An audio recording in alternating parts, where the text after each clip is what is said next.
But you're gonna say when we're on or not on, right? We're already recording. It's fine. Yeah. Listen, Right. everything gets started. Because his mom's gonna listen to this, so I don't want to. Oh no! Mom's Oh gonna man! listen? If you have Listen, this concerns is about not the mom podcast hearing for things, mom. you're in the No, wrong she's not. place.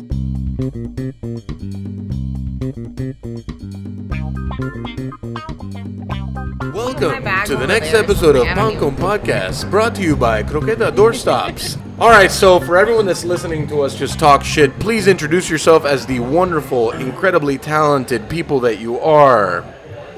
Luci, go first. Ladies first. What? Oh, all right. I'm Luci or Luciana Giangrandi of Boia. I know. Alex Meyer over here. This is so good. You're supposed to introduce us. I'm bad at the introductions. That's why I make people introduce themselves, because I'm terrible at structure and things that Yeah. should be the way that Yeah. they are. So my wonderful friends here from Boia, another restaurant here in South Florida, they have decided that they wanted to come and talk shit on air with us for the next 2 hours, and they do not know what they got themselves into. I I signed thought up it was for 1 12. hour. You signed I up thought it for was an hour? 12 hours. I thought we were man. going till Well, the sun comes up. I mean, sometimes, like, the We're burger, off tomorrow, so. Oh, yeah? Oh, that's right. God forbid that if actual bars were open past 12, this could be a very long night. But things here are not like that yet. yeah, So thank it God is- you don't own a bar, like, really close by. To I do. I do. That's right. I do own a bar right close by. Access to alcohol here is always like very readily available. Yeah, it could be a problem for some people. It is. Probably ourselves included. to be Everyone honest. included. Thank you guys for doing this. Of course. I Thanks know for that having you us. guys work a lot, so for people to be here at nighttime, even though you're off tomorrow, I very much appreciate it. Let's get all the things out of the way. Congratulations, James Beard nominations. Back at you. Congratulations, Rising StarChefs also. Back at you. I mean, if this corner of the Grove were to explode right now, people would be in trouble, I guess, because The Miami good- dining scene, yeah, for sure. like 40% of the Miami dining scene that actually has things right now would explode. So, congrats. Thank you. I have to say, for me personally, I'm like a dreadful person to ask where to go eat, and Boia is one of the only 3 places that I recommend. So, I hope they all go, and usually they do, and they have a great time. And Thank you. that's it's good to have places that you feel confident in recommending. So that's great. I've actually, and one of the only 4 places that I actually dine at when I actually go out is where then, I also go to other.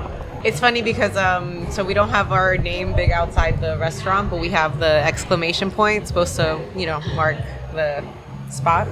And the guy that put the sign up for us in the beginning when we went to ask him to make it, he was just like, I'll do it, but I don't get it. Like, who do you think you are, McDonald's? Like, people are just gonna know you're here and show up. Like, you're in the middle of a strip mall. Like, maybe you should write your name. Like, Yeah. that would be smarter. And I was like, but that's not the point. It took a second, but they at first they did, and then I think we put it on our Resi page. Just look for the giant neon pink exclamation point.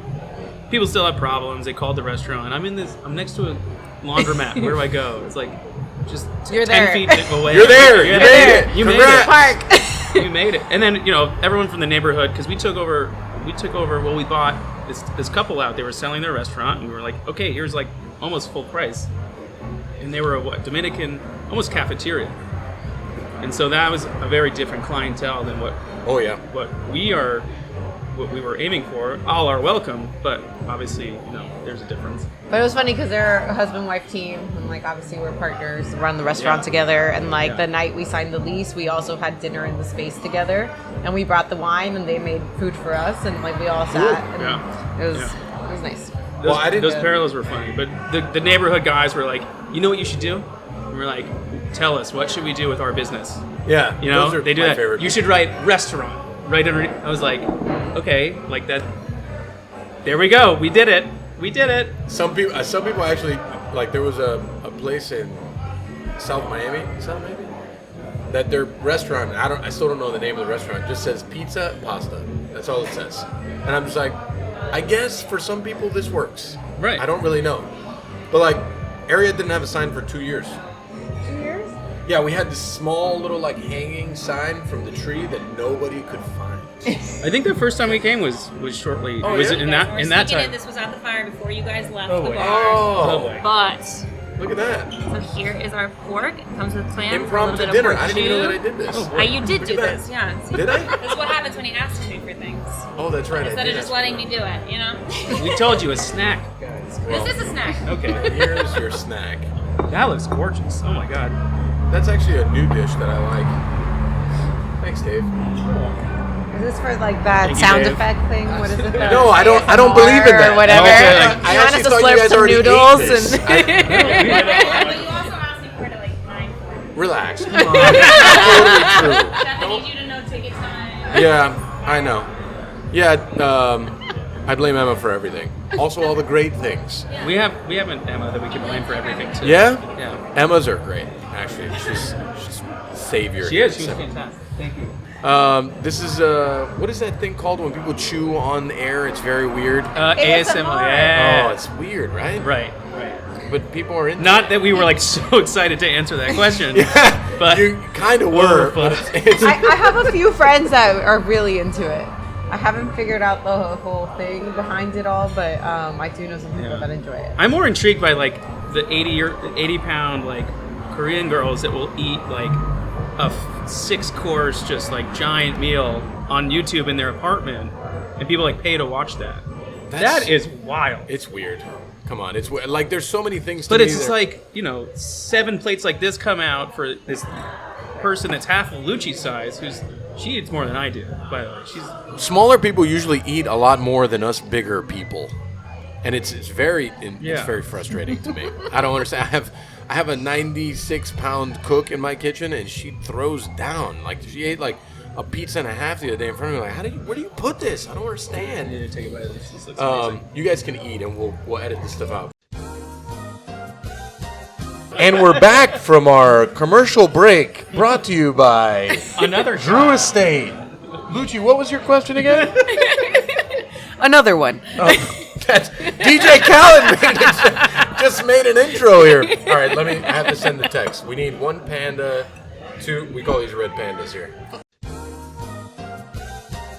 I need a shot, bartender. All right, I have another 3 hours on this show. and we're back. This is gonna be like the Burger Beast podcast all over again. You're saying and we're back, but all that's staying in. All right, so now we have to do the thing so people learn about the thing about how you guys got here and all the things. BoiaDayRestaurant.com. Go to the bio. There it is. Come on. No, really, we Hit have pause right now. Let's talk. We have to talk history. Yeah. How did we get here to where we're at? Why we're at this Someone table? threw a brown bag over our heads and put us in a van. And brought us Did here. they? That's quite possibly the best story I've ever heard. Larry Carino did that. Oh man! Larry Carino. And Larry Carino gets another shout out on this podcast. How do you guys like Larry? I love Larry. Yeah. So sweet. Yeah. He's. Oh my God, love. We're not at like hugging phase yet, but I've been Oh, wanting we're- to give him a good hug. We're at a hug Honestly, I phase. just remember talking to him after all of like everything got shut down and everything else that happened. And I was thinking I was gonna have one of those conversations of like, so you understand, like we can't Right. pay you anymore. He didn't even ask. No, it wasn't about that at all. And since we met him and Yeah. everything else, he's awesome, amazing. During the whole like pandemic thing, he was just like, "So what can we do to help you?" Yeah, he And was like, mind "Are you we- guys okay? Are you guys okay?" I mean, he had no staff either, so it's Right. like his whole staff got laid off and the whole thing, and it's just like, I mean, Yeah. I felt for Larry too. Yeah. It's great that he asked, though. Yeah. Everybody else had their own idea of how they can help us. People were calling, "Hey, we want to buy gift cards. We want to buy." I was like, "I don't need cash now. I need you to cash just later." keep coming, buy our food now, and then continue to buy it later." Yeah. Because we're just deferring. We're just deferring that till later when you do the gift card thing. I know Unless they that- buy a gift card and never show up again. People, and you know, they disagreed with me so fucking much about the gift card thing. People were just like, "Oh, let me buy a bunch of gift cards." I'm like, "No, No, just I keep want you- buying our food. right? Yeah. Buy We're the doing food. Show up for takeout. takeout, Keep show up buying for the food. takeout. Yeah, Like- buy the food and then come back and then buy more of the food. Don't the gift card is like someone's gonna get something for free eventually. Right. It's not like free, you know, like that whole ideology, like buy a bunch of fucking gift cards and that's gonna save the day. That's not gonna save the fucking Yeah, day. yeah. I mean, just going out to dine and trying to keep the economy alive was like the way to do it. Right. But we did have awesome, supportive people that showed up and like, Yeah. even though we weren't a to-go place, when we started doing it, came every day or every other day That's or amazing. whatever it is. And I don't know, it was cool to get to know people on that level in a different way as well, because you're so grateful for it and It's very interesting. happy to see them. We had a bunch of people come and like buy a bunch of our wine, just like clean us out. Yeah. And it was We had a few of those, not too many. yeah. We had People would come and be like, I want a case. We're like, yes. We drank it all already. yeah. I'm all about that. Well, okay. So how did we start cooking? Let's talk. Let's not refer to the bio. Let's talk about how we started. Why did you guys start to cook to begin with? Professionally or It could be anything. Why do you want to cook? Yeah. I mean, I started cooking pre-professionally long before that. I was in like high school, I think. And I just wanted to cook dinner once in a while for the family. It was fun. I was like Food Network was coming along. I watched so much Alton Brown. Because I was like I really do love I was Alton like a Brown. science dude in high school. And he spoke that language to understand what you're doing, why you're doing it. And then his recipes worked perfectly because he was a science dude. So, whereas like a lot of those guys just like fling it together as a chef would, where you don't think about teaspoons, tablespoons, you just like pinch. But what's a pinch to you is not a pinch to somebody else. Right. His recipes worked every time. So then that was like the basis. Are you a teaspoon, tablespoon person? No, well, I mean, starting out, you got to start somewhere. Right. You have to understand the concept. So then now when we go to make a recipe, it's not even that. It's like 50 grams of that, 30 grams of that. It's like, how do you know that? It's like, I just know. Yeah. I've done this long enough. I know what 50 grams of honey looks like versus 30 grams of vinegar. And what that's going to taste like. And what that visually will look like. So I don't even need the scale. Just do it. So when did you go from like the cooking at home to cooking professionally or wanting to? Let's see. I mean, we all graduated in a really fucked up time, right? I went to college. I studied economics. I know, I went to college too. I mean, I kind of went, but I was there. No, I went. Like, Yeah. also went. My mom made me go. Like that kind of thing. And I got a lot of shit for not I got doing you well one of those. sometimes. Sorry, I took it upon myself. Oh, thank you. No, Wait, it's for her and then the beer. He's still good on his beer. Yeah. I made a decision. I made a call. I'm sorry. Yeah, that's for me. no position numbers in that text? I know. I'm still terrible with position numbers. Seat numbers are off. I'm still terrible with the seat numbers. Cabinets aren't even open. I've got the table numbers, but the seat numbers crush me. And That's you can weird. clear the port. They said it was terrible, and they're out of here. Wait, no, that better go in the box. Transition. Oh, here we go. We need to get the podcast going, guys. I feel like this is the only way it's going to happen. Guys, I'm trying. Is it our fault? Is it me? I don't know. It's always Mike. Always Mike. Nick, move it along. I need your cue cards up. Oh, no. Look, we don't want Nick. We would be talking politics in 5 minutes. We don't want him doing this. Yeah. I put myself back here. I know. Just keep drinking your whiskey. Trump You're didn't fine. lose that election, right? Oh my god. Oh, man. He's on the joke. That's I don't know if you can sense the sarcasm. If you- Oh boy. I'm at Versailles every day off. I got it. Oh, man. All right. Back to the question. Back to the question Thank at God my hand. dad doesn't know the podcast. I don't know where to Gonna look for okay. podcasts. He okay. I went to school, economics, graduated just fine. 08, right? That was a little weird time to find a job. Yeah. Oh, yeah. Did a lot of like hanging out with the guys I just went to school with. We're all like, what the fuck are we doing? And the whole cook idea like persisted. And I knew some people in the industry in LA, and it just one thing led to another, and I ended up working for John and Vinny at Animal. Oh, yeah. I remember so distinctly, like my first day on the job, like I went to interview on a Wednesday.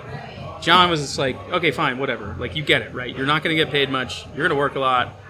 But you want to do this? And I was like, yeah, let's do it. He said, all right, come back on Friday. Friday was, the day of the week might be wrong, but it was Christmas Eve. He's like, Oh. you want me to stage for the job on Christmas Eve? Didn't say that. I was like just super stoked.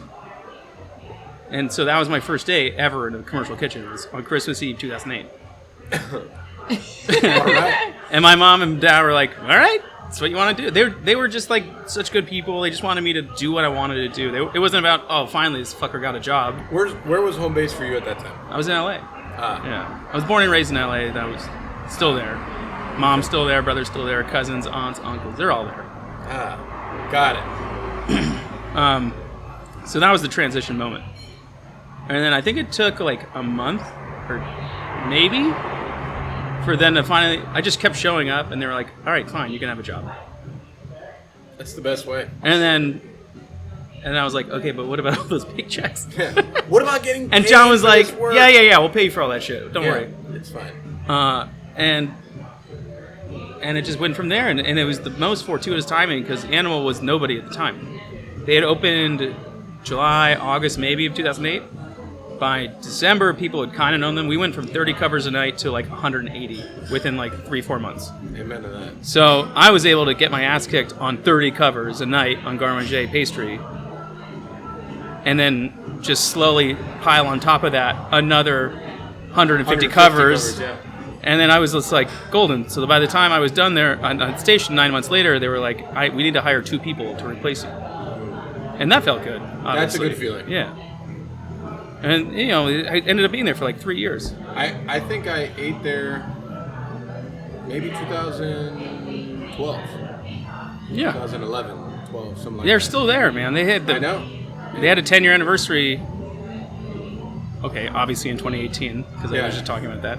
But they had a wild lineup, just like Chris Costow, Thomas Keller, guest chefs, you know, Ludo Lefebvre, Michelle Bernstein, who they worked for Bernstein down here in Miami. Yeah, Florida boys. You know, Yeah, the Florida guys.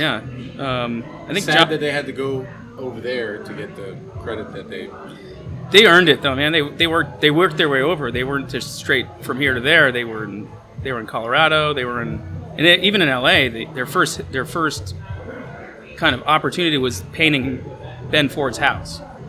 Ben Ford. Yeah, they were painting his house, and he said, do you guys want to do a barbecue here?"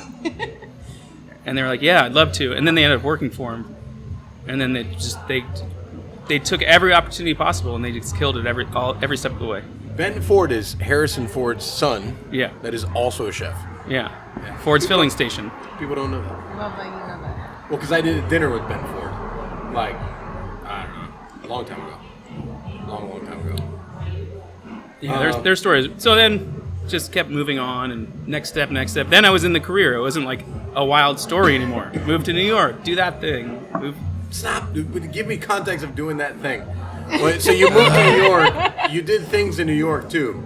Yeah, And I did you some. line up because you're about to do this. I'm going to grill you with the same questions, too. So, Yeah, and I mean, it's funny in hindsight. Like, I don't have that much experience as far as number of places.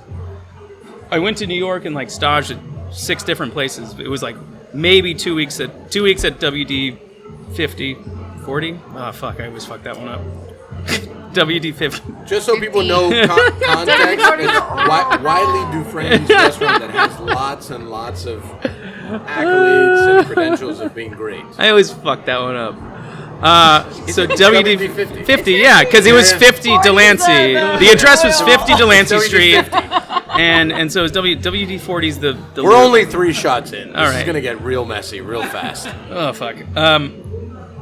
That was such a good trip, man. I was in New York for like a month and a half. There, Blue Hill, 11 Madison for one day. That came back eventually. Blue Hill was the most amazing experience working with that team because it was just so wholesome and just like positive attitudes and just really high level execution. It was incredible. That team that I staged with for like a week, 5 days. There's like still homies. And they have really successful restaurants in LA, New York. They're all over, man. Yeah, I mean, good people, they go on to do good things. Yeah. Yeah. St. Louis. That was with Michael Galina, who's at Vicia in St. Louis. That's just like garnering every accolade possible. That guy was legit. It was a really legit team. And then there was some not so whatever, but it was all good. It was a good experience. Eventually, like moved there permanently. Even bad experiences are like good. Oh yeah. Oh, yeah. Oh yeah. Because they teach you what not to do. Right. Right. And some of them have redeeming qualities of just like we're doing 400 covers with 3 cooks, and you're like, this is not a good situation, but I learned how to like just do it. Yeah. Man, 400 covers with 3 cooks. Yeah, it was. Sounds painful. I'm gonna skip that name there. But We'll just move on. yeah, We'll move but on. I went from there to the 11 Madison job, the full-time job, and they were like, I don't blame you, but we're gonna miss you. I was like, okay, thank you for that, I guess. Yeah. From there, I was there. It felt like a week, but I'm pretty sure I was there for like 3 months. It was just such a whirlwind. I had no idea what I was doing in that environment.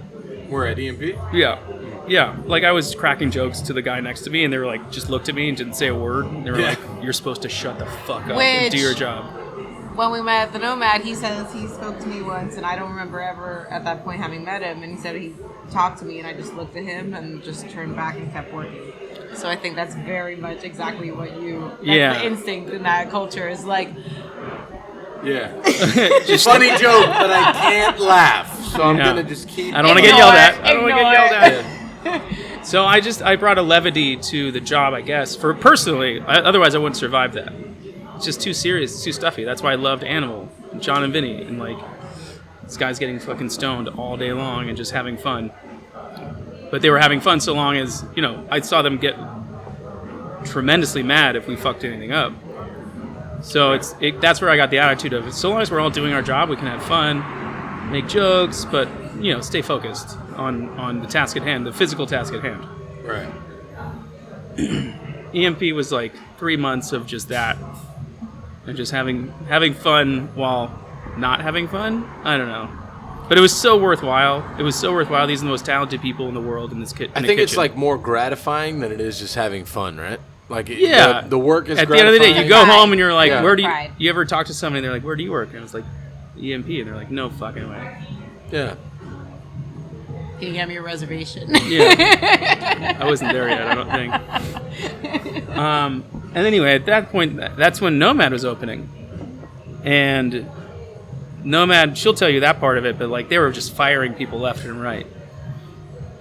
Daniel Hoon would come to like do the pre-meal at EMP, which he did every day, and he would just like be exhausted and just be like, guys, you have no idea what the fuck we're dealing with over there. And just like eventually they just fired too many people, so they brought a few of us over to like try to fill those gaps. And I still hadn't felt like I proved myself enough, but they were like, you're gonna go from garde manger at EMP to the PM fish roast. Oh, that's a at jump. Nomad, and I was like, okay. This is a jump, but I'm about it. Yeah, I was I'm like, about it. No, I was not about it. I was so close to quitting. I was so fucking close to quitting. I called my mom, and she was like, you're stupid. Don't quit. Like, you can't quit. Just give it a shot. Moms, they're the best. They're the best. Love my mom. Yeah. So, yeah, just I found redeeming qualities to the whole thing. It was like I moved to New York to work at the best restaurant in the world, 11 Madison Park. And now they're shipping me out to their little sister restaurant, the Nomad. Still got it. I mean, Nomad got a lot of. Oh my God, yeah. Yeah. They it eventually, happens. Yeah, you're right. but you know, when you like get the gotta thing you have faith. want and then Yeah. they take it away from you, you're just crushing. And I looked at what I was doing. I was going to work and cooking and breaking down 30 lobsters every day. I was like, well, if nothing else, I'm gonna be really good at breaking down lobsters. Yeah. You know, I was, and that's where I started. And then I got really good at that. And I started to see all the other shit I was doing every day that I could get really good at more quickly than if I was still working garde manger at EMP. Right. Because EMP is a tasting menu where you eat like 25 courses. So my job was to do one dish every day. You know, and that's all I was responsible for. I wasn't learning that much. I was learning it somewhat, but moving on to Nomad was the best decision ever.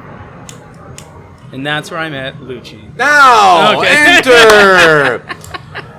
Oh boy. Enter Luci. Now we have to go back to the very beginning. We can't just Damn. talk about Nomad. Carrollton. So- Carrollton. We got to talk about Carrollton. Oh, we have no, to talk we about haven't talked Miami. about There's so Carroll. many things now.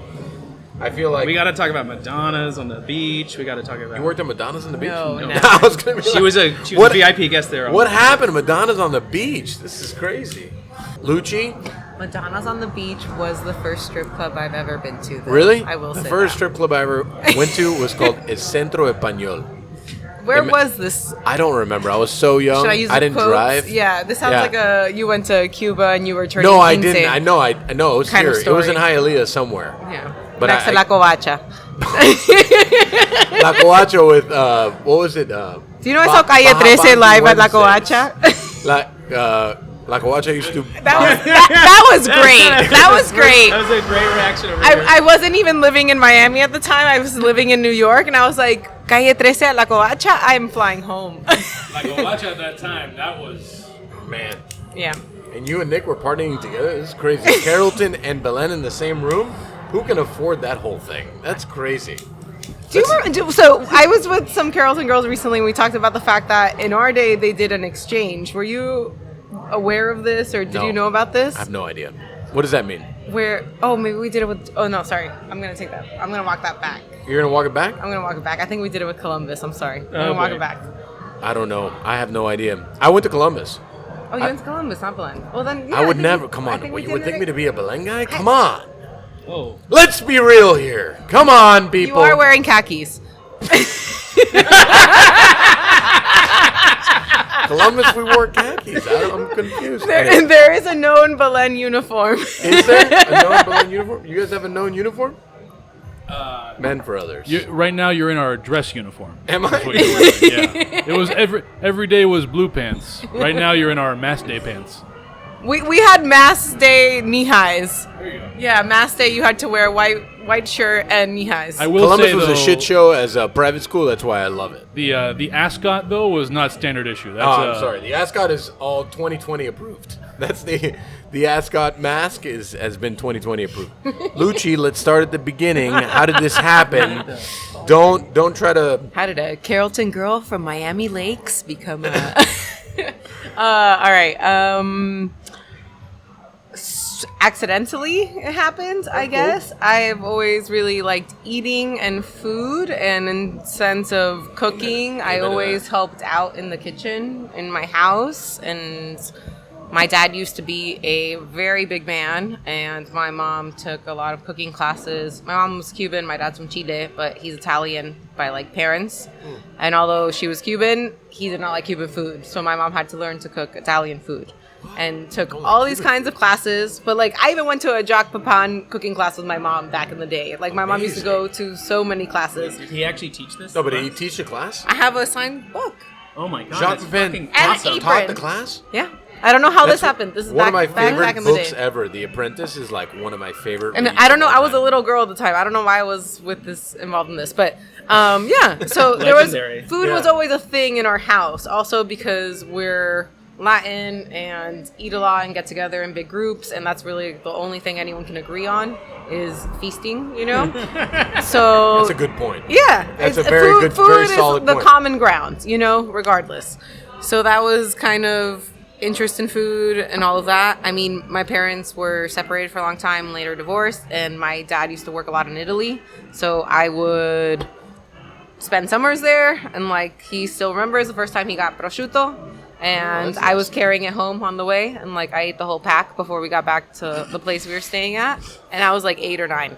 And he was just like, "Oh fuck!" Like, it was, whatever. Very expensive baby. Yeah. But we Yeah. were always allowed to like. I remember being younger and like we were We allowed have good to. taste. We were all, allowed- all people who cook for a living Yeah. have very good taste. We were allowed to make stuff at our house. Like it wasn't like a big deal to use the stove and whatever. So it was pretty free in that sense. Like the first thing I don't do any pastries, but was making flan, which is now I think about it quite a dangerous dessert for like a little kid to make because you make caramel and baño Maria and like all of these like pretty like precarious situations. When You my like grandma flan? taught me, I don't like it, but I make a really good one. That's You like it? I love Luci's flan. That's a safe answer. I love Luci's flan. That's a very safe answer. But you don't like? Do you like flan? I've never. No. Okay. I mean, All right. it's no. I don't. All It's right, not a fair. must. Look, if Fair. you give me a couple of different options on a menu, flan's one of them. Normally, it's not number one. I wouldn't order it either. But But Luci does make a good one. I'm not gonna lie. But it's a very straightforward, simple one. yeah. You know, eggs, condensed milk, cream, caramel. Cook it right. That's the hardest part. Well, my Evaporated. issue, It's a with, simple- my it's issue a- with flan is always kind oh. of the same, right? Texture. No, just like the flavor profiles and all the things. It's always like essentially the same thing. Right. And you can. So then you differentiate by texture, you know. Like Yeah. If it's perfectly cooked, that's something. It's a good 'Cause it's flan is hard. like a good pomodoro.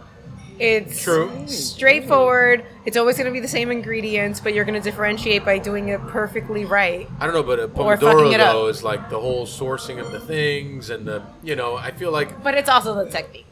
yeah, true. Yeah. So which condensed milk do you use? You know, Yeah. you're sourcing the right I condensed don't know, milk. like since I'm like I grew up in Miami your own. and I like all the ratchet simple things, like I like all of that. So Okay. what someone finds like highbrow nice flan, I'd be like, nah, I probably don't like that. I Right. like the simple delicious shit. But anyways, go on.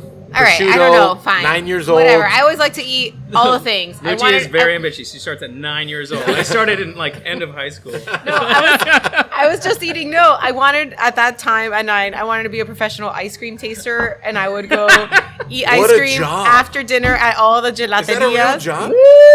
I hope so for somebody. It wasn't for me. I'm a cook now, Yeah. but I No, I wanted it to be. All of that said, nothing. I gave up on all these hopes and dreams and grew up. Carrollton does that to you. When you were at Carrollton, I still have a hard time. Are you having a envisioning hard? Do you know? I have that- a hard time do you know- envisioning you at Carrollton. I have a hard time envisioning me at Carrollton as well. But do you know that in the success of the restaurant, that I was invited to come speak Of at the course you were. alumni Of course. talk, which I in my time there would have never thought Me neither. would be At something that would Columbus. happen to me. Yeah, in my time at Columbus, the fact that they have like invited me back to be like a mentor, I'm like, bro. So do you- First 2 years, I had more detentions than anybody else. Let's be realistic. So my oldest sister went to Carrollton as well. And when I started, the dean of discipline told me, "I hope you're not like your sister." That's good. I like that. And that was like my introduction to the school. Oh, and my I was sister- like, oh, my this sister- is going to go swimmingly. Actually, class of '96 as well. Graduated from Lourdes, and she was possibly worse than I was. So yeah, I mean, we all set the tone for each other. Yeah. I believe. It's just interesting now, like looking. Yeah, back, many years back. Now we've made them proud. So I think in that sense, we can. I know? feel like it's when I. I still don't make enough money to donate, though. That's all I have to say. Well, every time they ask me for a donation, I'm just like, listen, COVID, it's been a tough time. I can't donate to anything right now. It's like, but we've been asking you to donate since 2017. I'm like, yeah, nothing's changed. It doesn't matter. I'm not donating anyways. It's not a thing right now. You donate to Belen?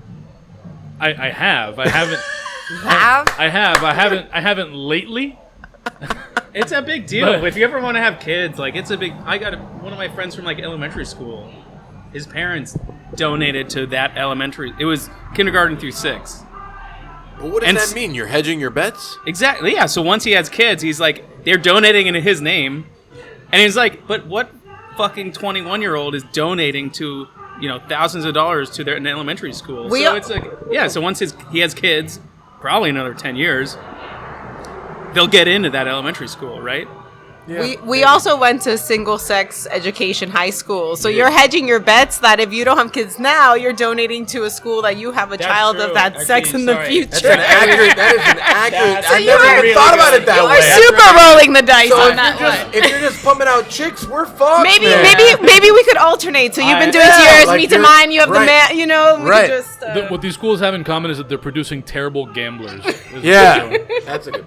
Yeah. That's a good. Like, why would I good donate if I don't have a daughter? All right, so far we're at Luci at 8. Come on, Luci, where are we at? here? I'll We're- skip super fast. All No, right. don't. You don't have to skip. Elaborate. Talk about all the That's things. why he's here. He No. edits it down. You know? There's not. Let me know when we're ready for another shot. It's about to get real. Some of these are like 3 hours long. If we're going for another shot, then I'll just need another beer with that one. Yeah, it's fine. I'm just saying. That's Okay. I'm putting in the order now. All right. Come on, we're All right, going fine. to the age We're of gonna 10. jump. 1, 2, Listen, and 3. no, we're jumping. We're jumping from that. We're jumping. Yeah, don't confuse her. Every C has the same Makes it order. easy on you. I got it. I'm surprised there's not a luge here. What's going on? No, I didn't really know what I wanted to do when I graduated high school. I just knew I wanted to get out of Miami. I'd had a rough last few years, and Oh, yeah? I moved to Italy because I wanted to learn Italian. It's a move? Well, Farthest I went to farthest I went to away. school, like college. I signed up for a college in Italy. But did you actually go? Yes, I Oh, went. that's good. And interestingly enough, I have 2 older sisters, and the one in the middle decided to come with me. So I moved to Italy. My sister joined. Another girl we knew from Miami from back in the day also moved with us, and we all moved into a little apartment. This sounds in like such a shit show. It was a shit show. Yeah, Yeah, it there's only sounds 2 like- rooms. I can hear like freestyle playing and in like a middle of an Yeah. Italian, whatever they're called. But fine. She took me all around Rome. She's like, this is where we would go in college. It's the best pizza, and we'd have it. And she's like, I promise it was better when I was back in school.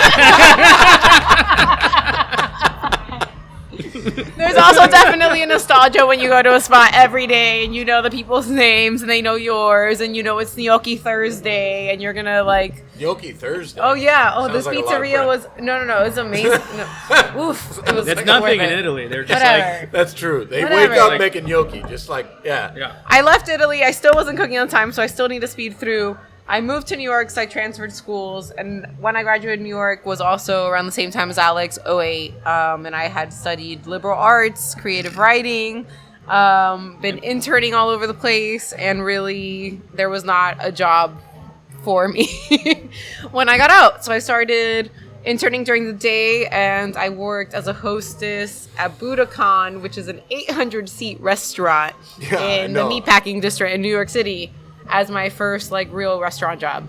How old I- were you? That would be like 21. Right? Yeah, I must have been like When you're out of 2021. college. I got the job. I had like literally no experience. I have like a call in off the street kind of thing from Craigslist in an interview, and then I speak languages because I speak Spanish and I speak English, and then I'd learned Italian at the time, and yeah, I was like, why'd you guys hire me? They're like, you speak different languages and you smile. All right, that's a hell of That a was literally what got me the job. nice. And that's how I started working in restaurants.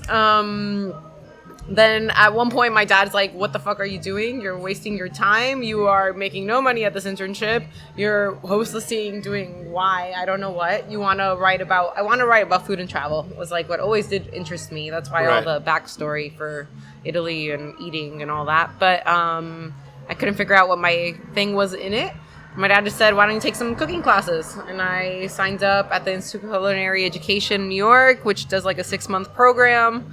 And I started doing that program in the mornings. I was interning at Eater in the afternoons. Oh, when Eater. Eater was only literally in New York City at the time and was one person and interns. It was like a very different situation than it is now. Yeah. And that so was like different now. what my life was. It's not an extension of PR companies. Anymore. No, it was a What? very this Never. It was a very Top different 10 thing. stop signs in Miami. It was an interesting experience for sure. Learned a lot.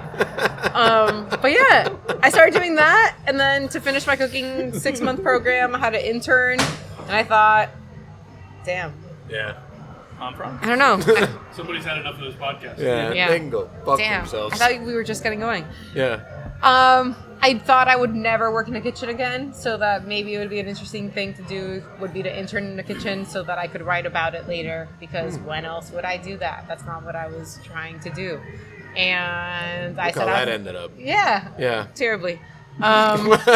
Yeah, I tried to get a job in a kitchen or an internship in a kitchen to work free. Nobody answered me because all of my experience was like publishing companies, magazines, etc.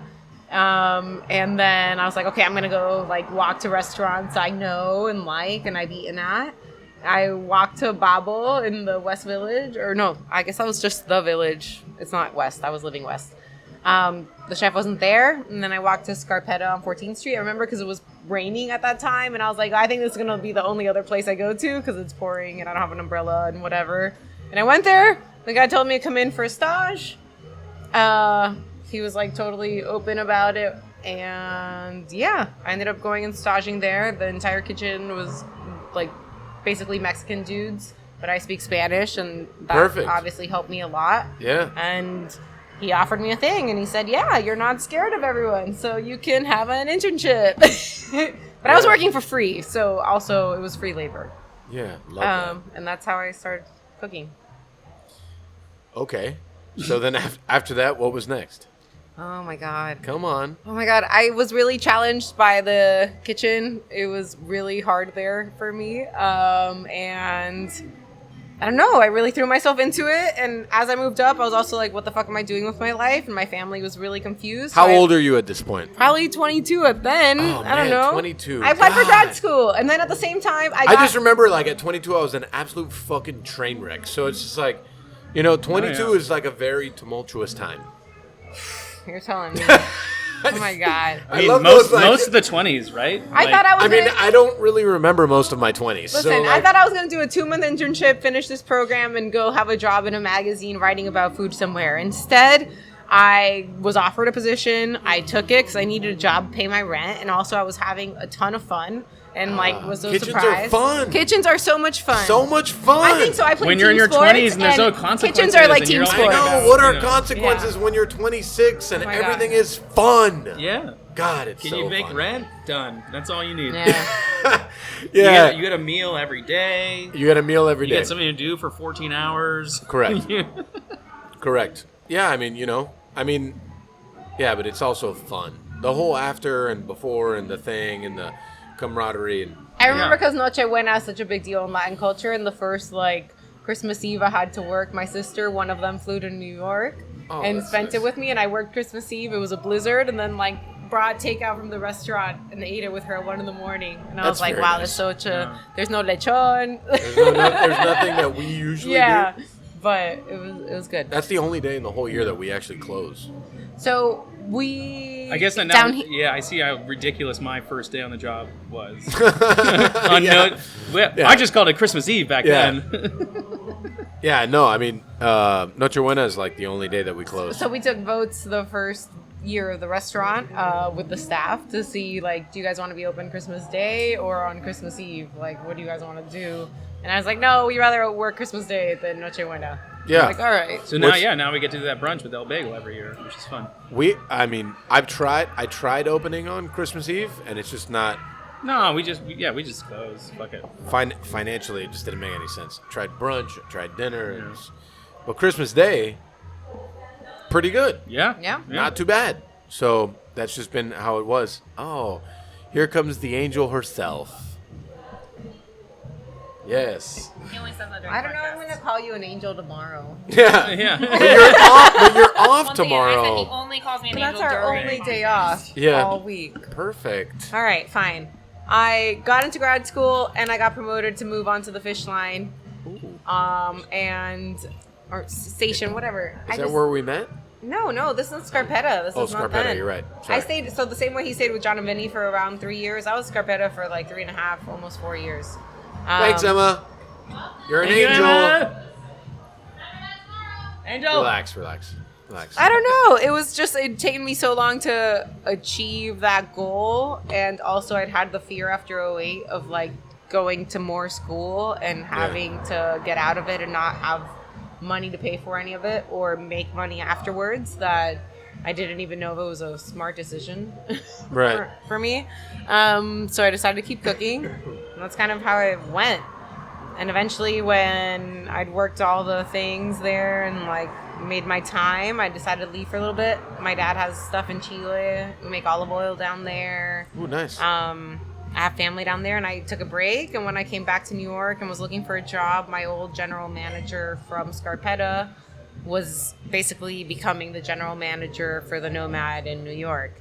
And so before they opened, he told me if I was looking to come and have an interview. And I literally had an interview in a half-built kitchen, full of plastic tarp and everything else, saying comparatively, especially this brand new gorgeous kitchen, after I'd come from a delicious, amazing spot, but that was very also turn and burn and limited resources and space and heat. It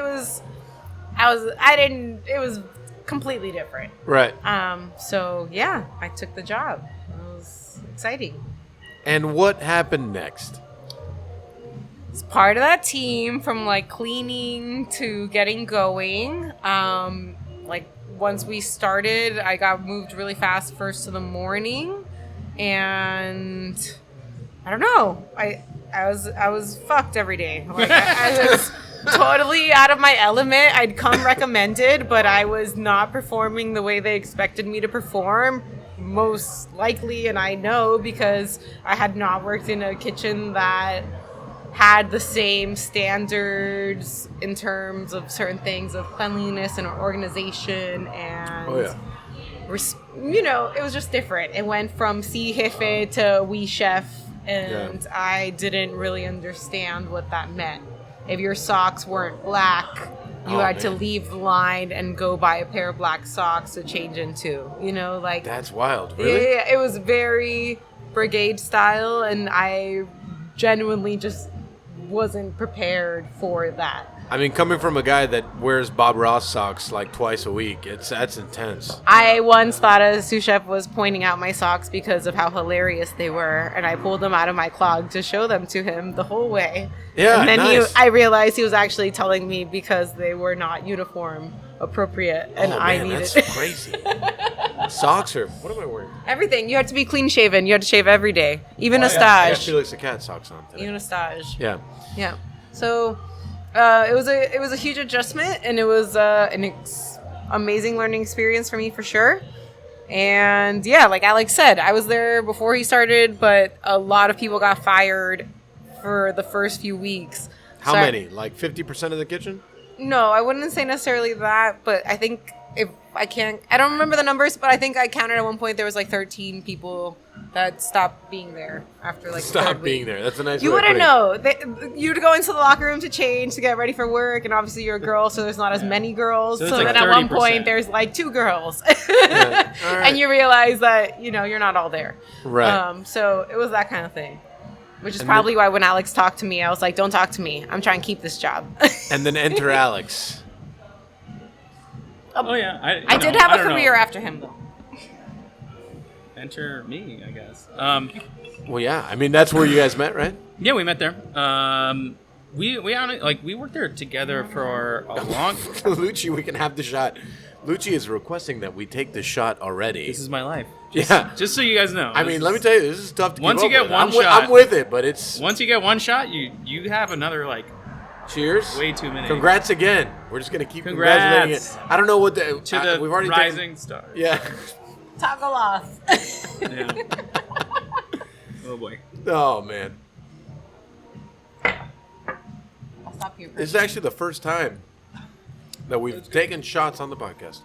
No way. Since when is Yeah. this podcast Right? been going? I think so. This is episode like 80-something. Luci was like, "What are you gonna order? What are you gonna order?" I was like, "Well, there's this, there's this." I was like, "But I kind of just want a shot and a beer." Yeah, I mean, And that's now I totally guess fine. it's 3 shots and 2 beers so far. This is totally the place to First just time? be on the podcast. Not my first time. This is your first shot. Let's be realistic here, okay? This is the first time on the podcast that we take shots. But this is great. I love that.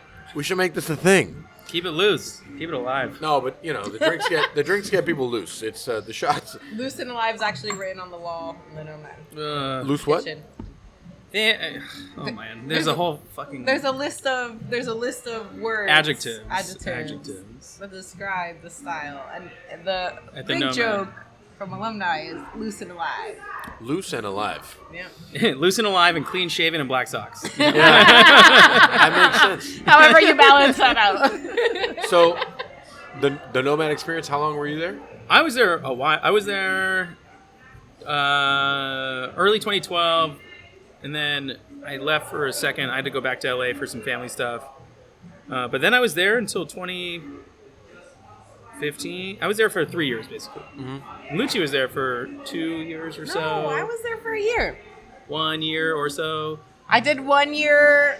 I opened at the Nomad, did 1 year, and then I left the Nomad with a few people and one of the sous chefs there to go open Carbone. Ugh. And that's where I went after. Carbone. I have feelings about Carbone. Yeah. that's Now you good. do or before? Now. Okay, there we go. Now I do. What are the feelings? Do you, Well, We don't about the talk current about Carbone. Yeah, just like, not the New York Carbone. I don't really care about the New York Carbone. Just the red it's a now lot Carbone. of the people same though here. Yeah. Yeah. It's funny now coming in Miami, or everyone being in Miami. 'Cause Yeah. I Well, know let's a lot of just these- let's unpack my feelings now, and we can unpack all of everyone's feelings, whatever. Okay. It's just I have a certain feeling about people coming into our city and then doing a certain thing. And then my issue with our city in general is Miami always gets in Miami's way. That's the way I feel about it. So even though there are people that have been doing great things and doing things very similar for a very long time, it's almost like this is all brand new. This is not brand new. It's cool. They have a lot of glitz and glamour. They have a lot of money. And now they have a lot of money funding them because real estate, landlords, and so on and so forth will throw money up against a wall if they feel like they're going to make your property value go up. It has nothing to do with the restaurant, but they're going to build the restaurant for you, the one that you want. So this is what I mean by Miami getting in Miami's way.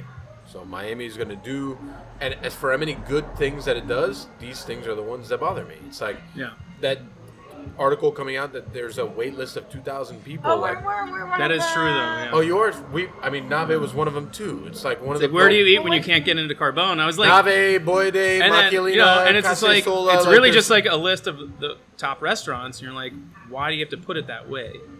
Right. I mean, I get that. I also get his sarcasm in doing so. Yeah, true. Ryan's. Ryan. I like the way he writes. I like. I like Ryan, yeah, and I yeah. understand the sarcasm behind it.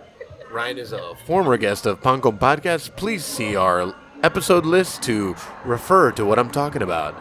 But, like I understand the idea behind it, but at the same time, it's like, I don't totally get it. Like, I mean, unfortunately, there's truth behind it too, though. No, here's the thing in Miami, though. Here's the challenge that has always been, and that is, I think, what motivated me very specifically to come open a restaurant here. Okay. But is that Miami has always had people coming from outside and opening their large-scale, successful business restaurant plans in this city. I love Major Food Group and have a wonderful relationship with them, and like they sent me to Italy to cook and all of these things that I am forever grateful and appreciate. And like opening that restaurant was a kick in my ass as well, and I grew and appreciate that for everything that it was, 1,000,000%. But at the end of the day, like what you're doing, what we're doing is about building a Miami restaurant culture that is a Miami restaurant culture. And if all these other places bring competition and bring quality and bring whatever else it is, of anything, the thing I resent the most is that we can't compete to hire line cooks. Yeah, no, I mean, with the benefits and price points and pay of everything that brings that backing. Eventually, I think we will be able to compete in that arena, but I think like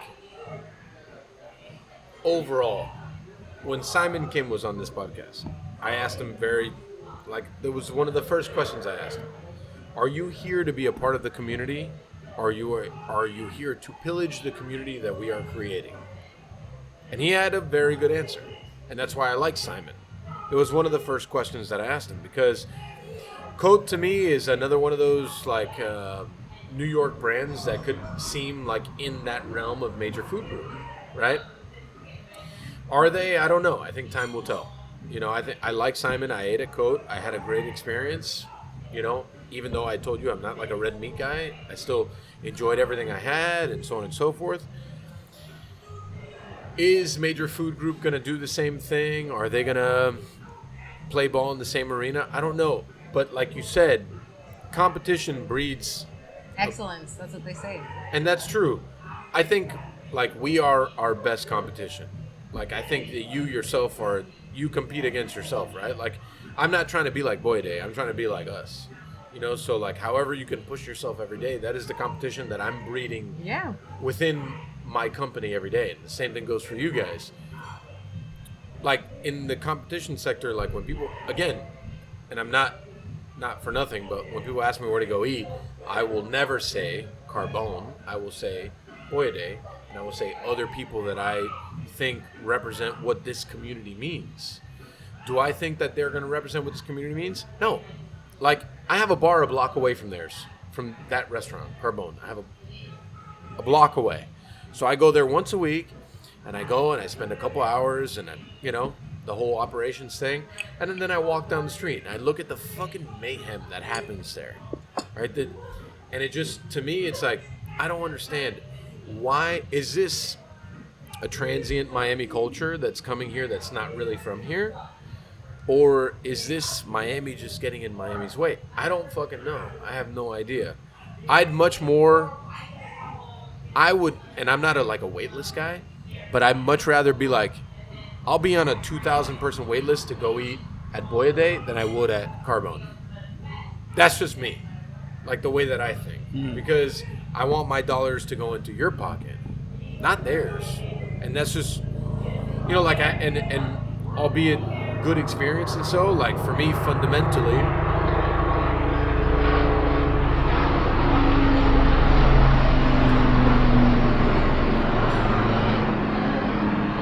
and we're back. Okay.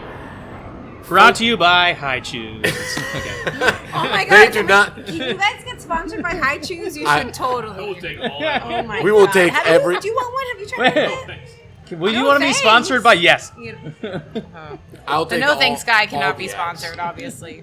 Oh, yeah. I just, You don't. Can You I don't. ask- You know. can You I- don't need to like. Wait, can I throw a question at you? You could just text us. You don't It's- need a wait list. It's Oh, fine. yeah. Also, yeah. what happened? Um, You need another. I don't know where you she's need going. another-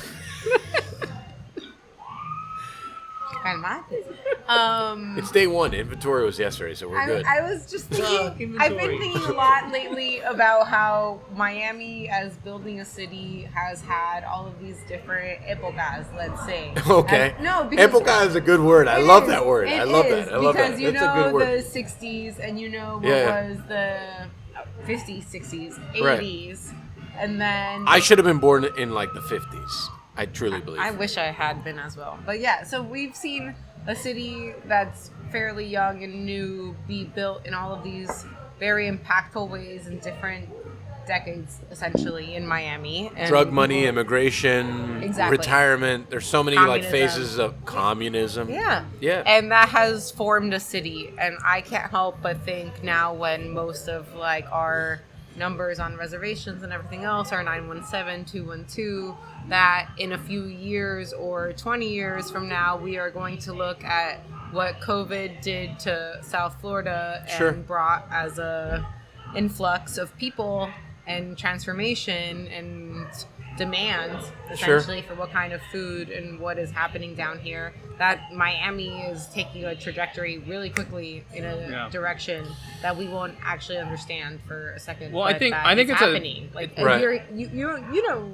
like what's we I all look, see it happening. I look at the books every day. Yeah, it's crazy. And I think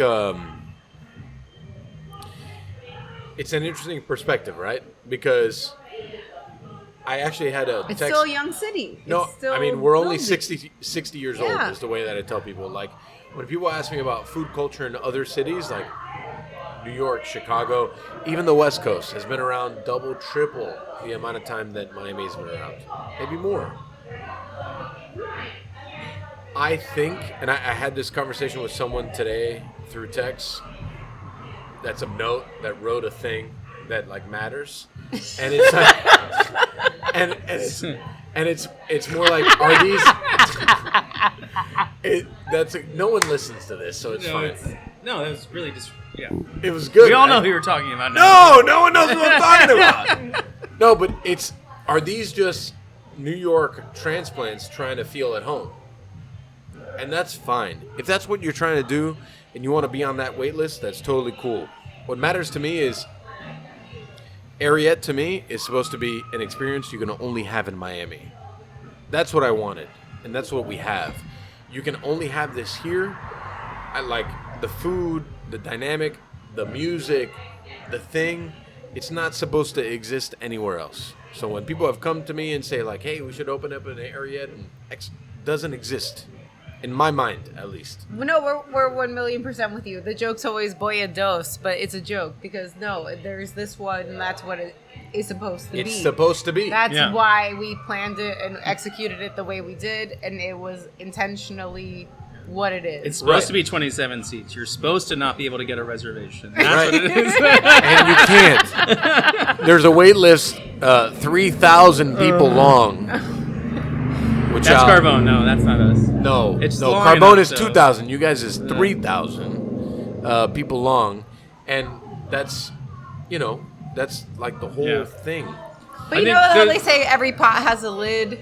I think the same for restaurants. You know, at the end of the day, there's going to be people that want to go eat at go eat at Carbone, and also or not want to eat at Aria and Boia and whatever else. And there's enough right now, especially. There's definitely enough people to eat places. There's just not enough line cooks to work there. Yeah. What is a line cook? That's going to happen. What is a that's line going to cook? come to a T at some point soon. What do you think? Just the whole line cook shortage thing. I mean, there are no line cooks. Firstly, There are no the line whole Everyone is a chef. the whole Carbone, Major Food Group. Who else? Uchi. All these guys. They're coming Grubman? up- No, you could say it. Alta Dave Maria. Grubman. It's different. Oh my gosh. Why is that different?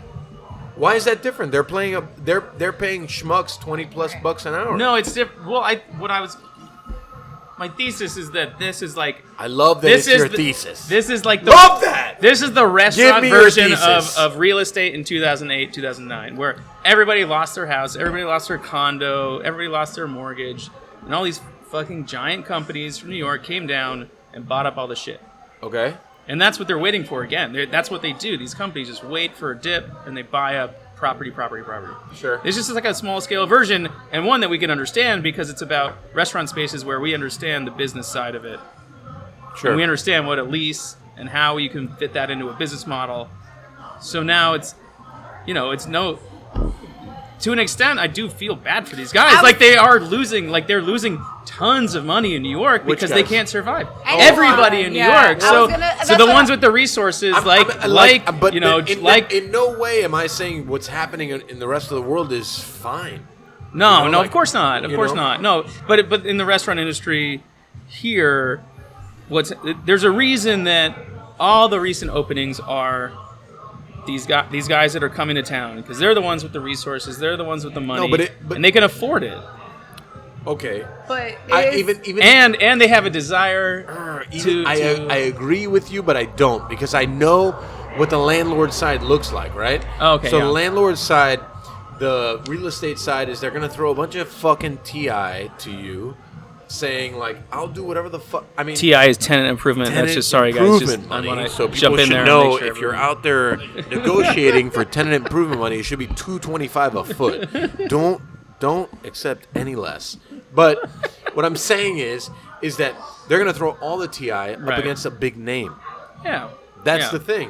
Well, And that's I'd what much we're fighting I'd- against. That's what we're fighting against. Is that Miami used to be the big names in the hotels, on the beaches. Yeah. And now, we're not big names. Like I said, we have 27 seats. Get the fuck you Rising are, Star 2021. Here we Yeah. go. Okay, no. James Beard nominated 2020, even though we just got it in the mail. 2020, it's totally fine. Yeah, but that's the internationally recognized big names. But- Carbone's in Singapore, Vegas, New York, I know. okay. Hong Kong. Um, Now they're here, And now they're and I cannot wait to eat there here either.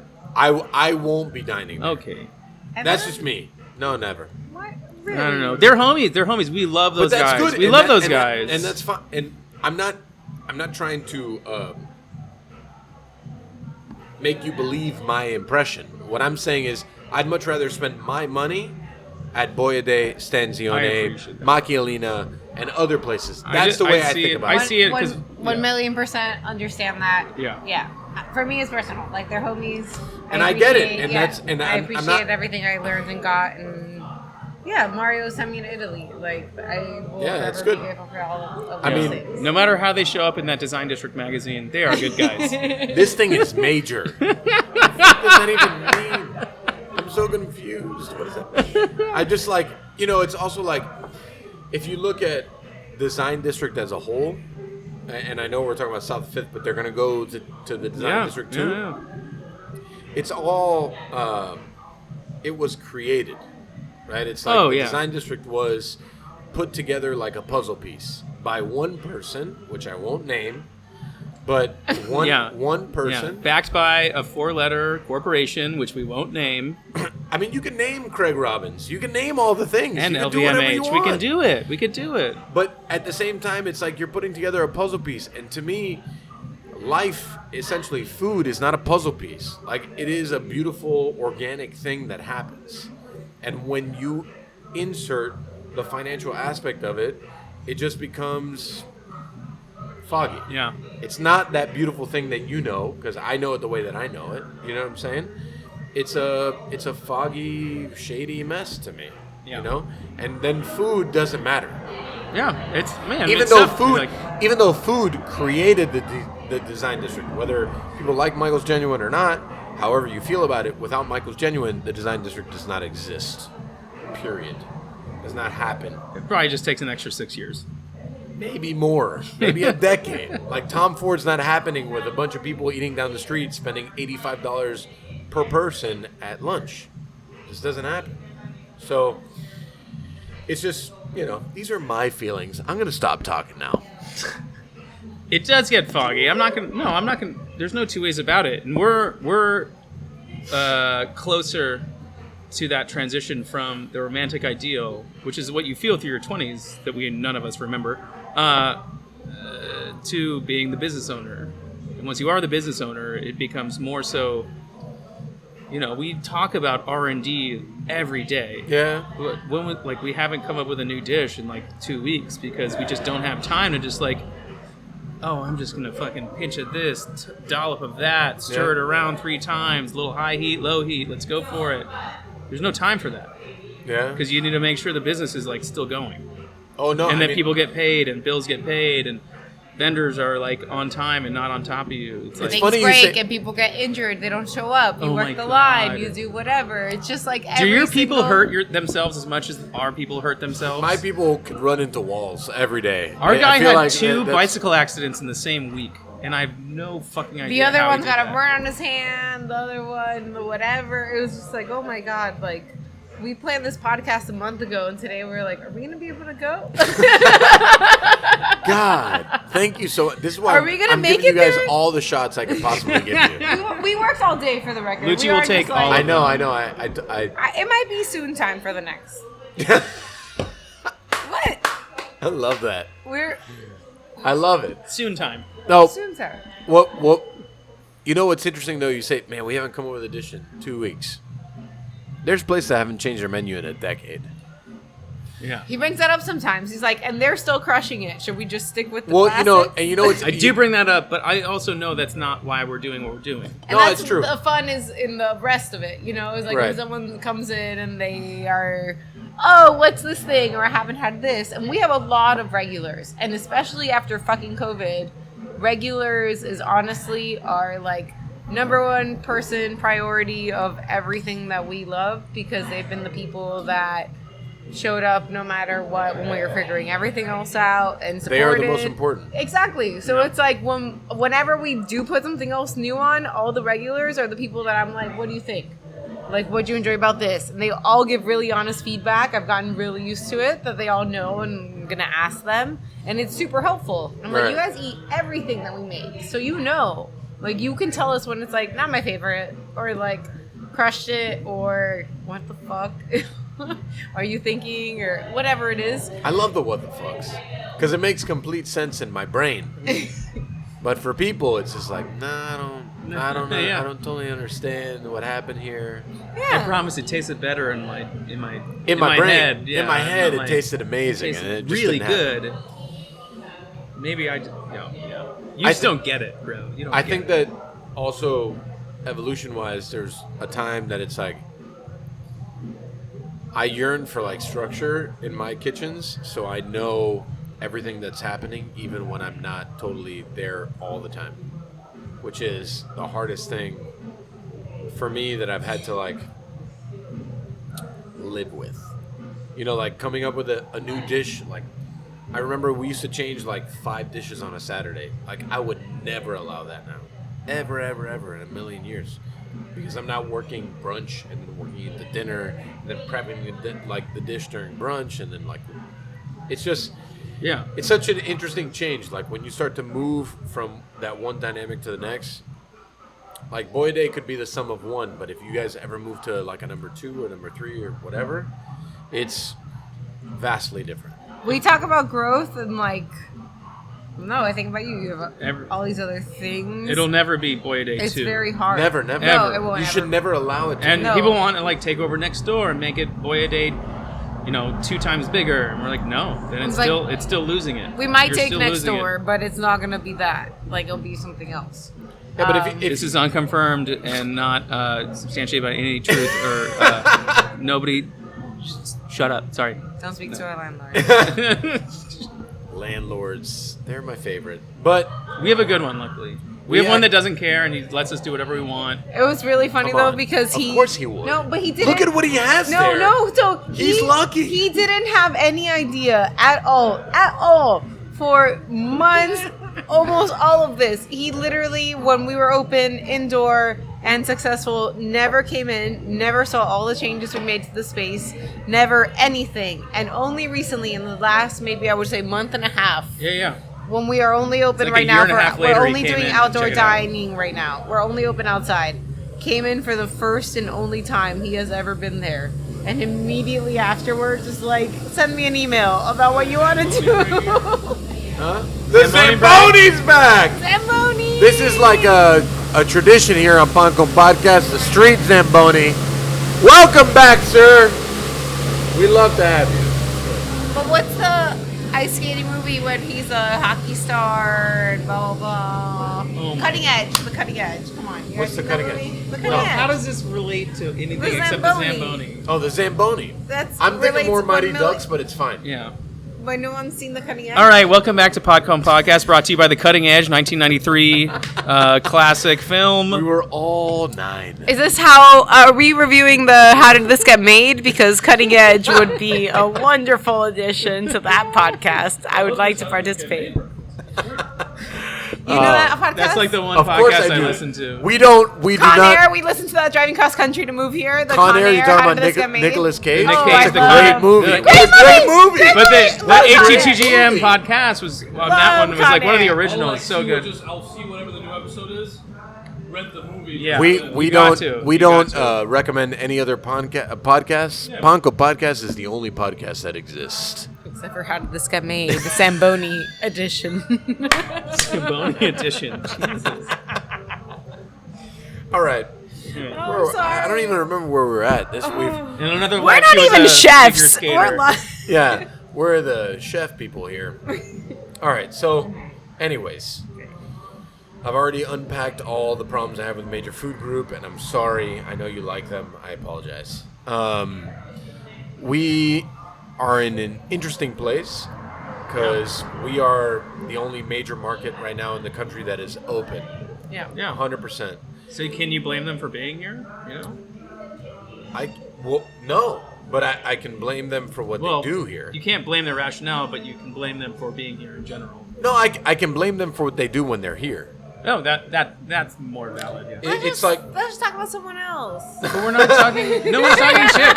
None of us have eaten there, so we can't talk shit. I know. It's just, I feel personal. I like, No, it's, Yeah. it's totally fine.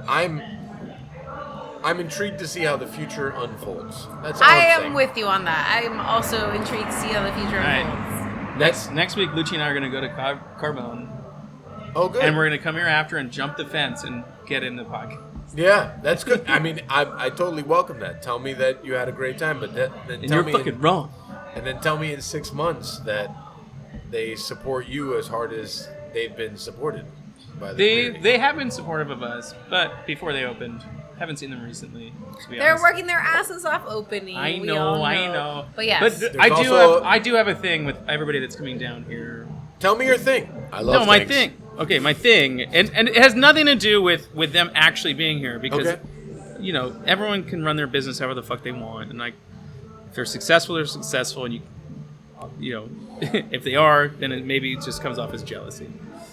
But for all these guys, I am curious what's going to happen in 4 or 6 months.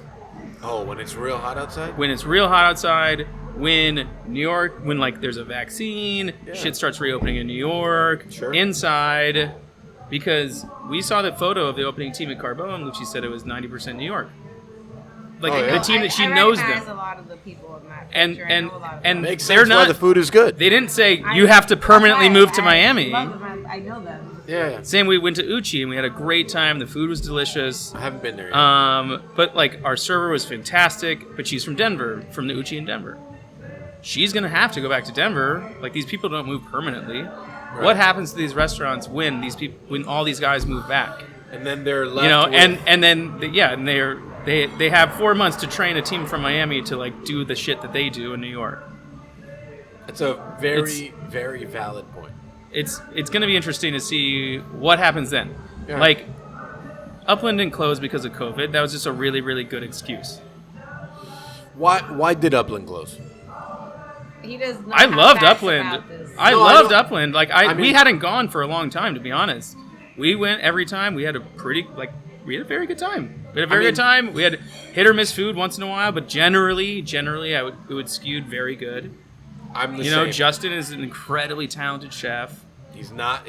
I would dare to say he's no longer affiliated with the group. I also That too. That's probably what happened there. But you know, at some point,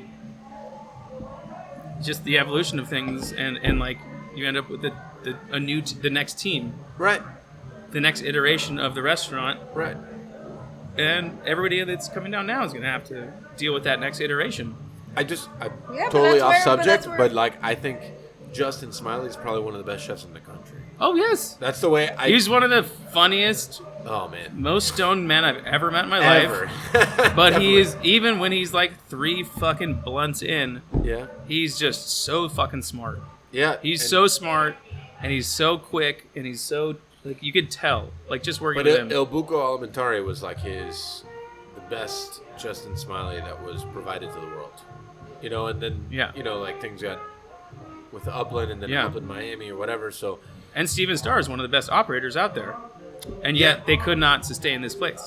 they've closed 3 locations in Miami. But that's where we seem like all the Miami underdogs is not true. Yeah. So is Like it? we, and when I say we, I mean you, us, other local Miami restaurants have really a true upper hand in that locals here do support local, and 100%. we have built regulars that are always going to come back to our restaurants. And when all these people are here, long said, maybe not anymore or gone or not as relevant, Sure. there is a endurance that a local restaurant possesses, and a charm, and we had someone come in recently that's like a big deal and whatever else, and we also know them personally. It's a big deal. They have companies and they do all the thing and whatever. Okay. It doesn't matter who we're talking about. Who are you talking But about? when we spoke about, What are we I talking spoke about? with them and talked Oh, about I know who restaurants we're in talking about. Miami. This guy's awesome. I love this They guy. said basically like when we're in New York, we dine here and here. When we're in LA, we dine here and here. But when we're in Miami, we dine at Boia. Yeah. You know, and it was like as much as there are New York and LA transplants, etc. Like when we come down here, we're gonna eat at the restaurants that are from here Sure. and support that. And that, at the end of the day, I think is like why people are so excited about it and why it's still getting recognition, and like all of us, like we're Yeah, I growing mean, you something. I had a conversation with my director of operations the other day about area specifically because I would say 50% of the area codes that are on our book every night are not from here. And it's an interesting time because for me, every guest is an opportunity to get them back. So you need to nail that first time for them to come back. So even if they leave, when they come back, I want them to come back. You know, we have been completely sustained, and the reason why we're completely open today, 5 years down the road, is because Miami supported us, right? In the bigger picture of like, why does Miami get in Miami's way, is more like the smoke and mirrors concepts, the smoke and mirrors things. Is there fundamental and like substance behind concept, food, things, people?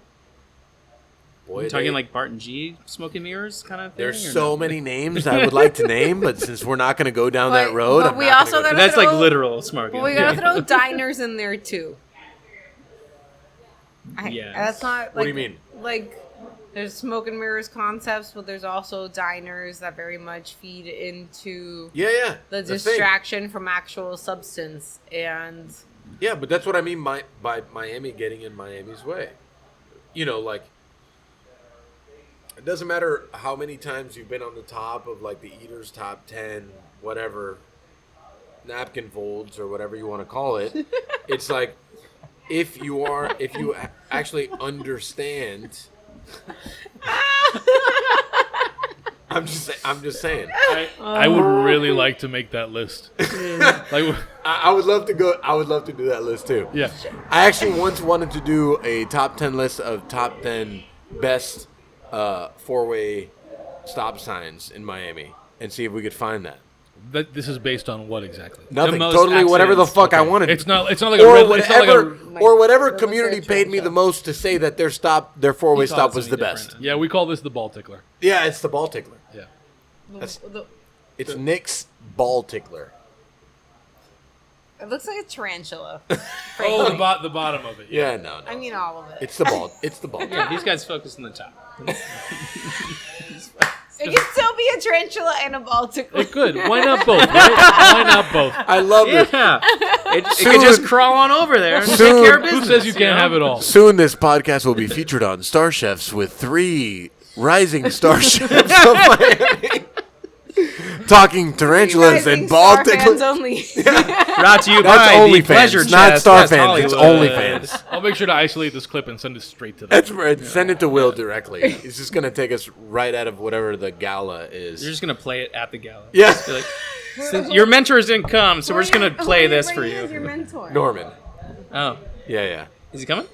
I mean, I'm not sure actually. Honestly, we're like, I was like, mine aren't here. Should I?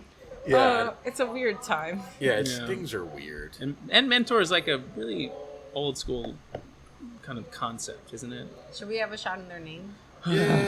I'm gonna go vomit And real Alex is quick. gonna go lay down in the street right now as we take another Run shot. me over.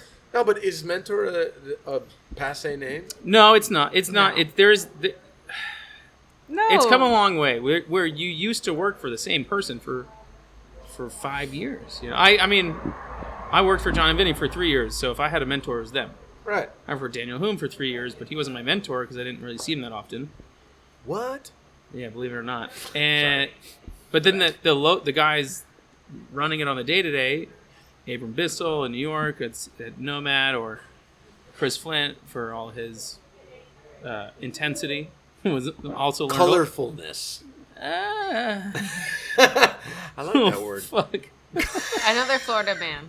Yeah. Is he a Florida guy? He is. Oh, Yeah. Yeah. From All he where? did to me was talk shit about LA, and now he's in LA. Like, I love that. It's kind of like when the shit. Oh man, let's not get me going. No, no yeah. boy, no. You know, Let's keep it you know local. where- Let's keep it local, No, guys. let's keep it low key. Let's the people that leave to LA to don't have come to be back low-key, to talk just shit about local. here, even though it's great. Anyways, No, I've heard people say that LA is like Miami without the flavor. You know, like the papas inside.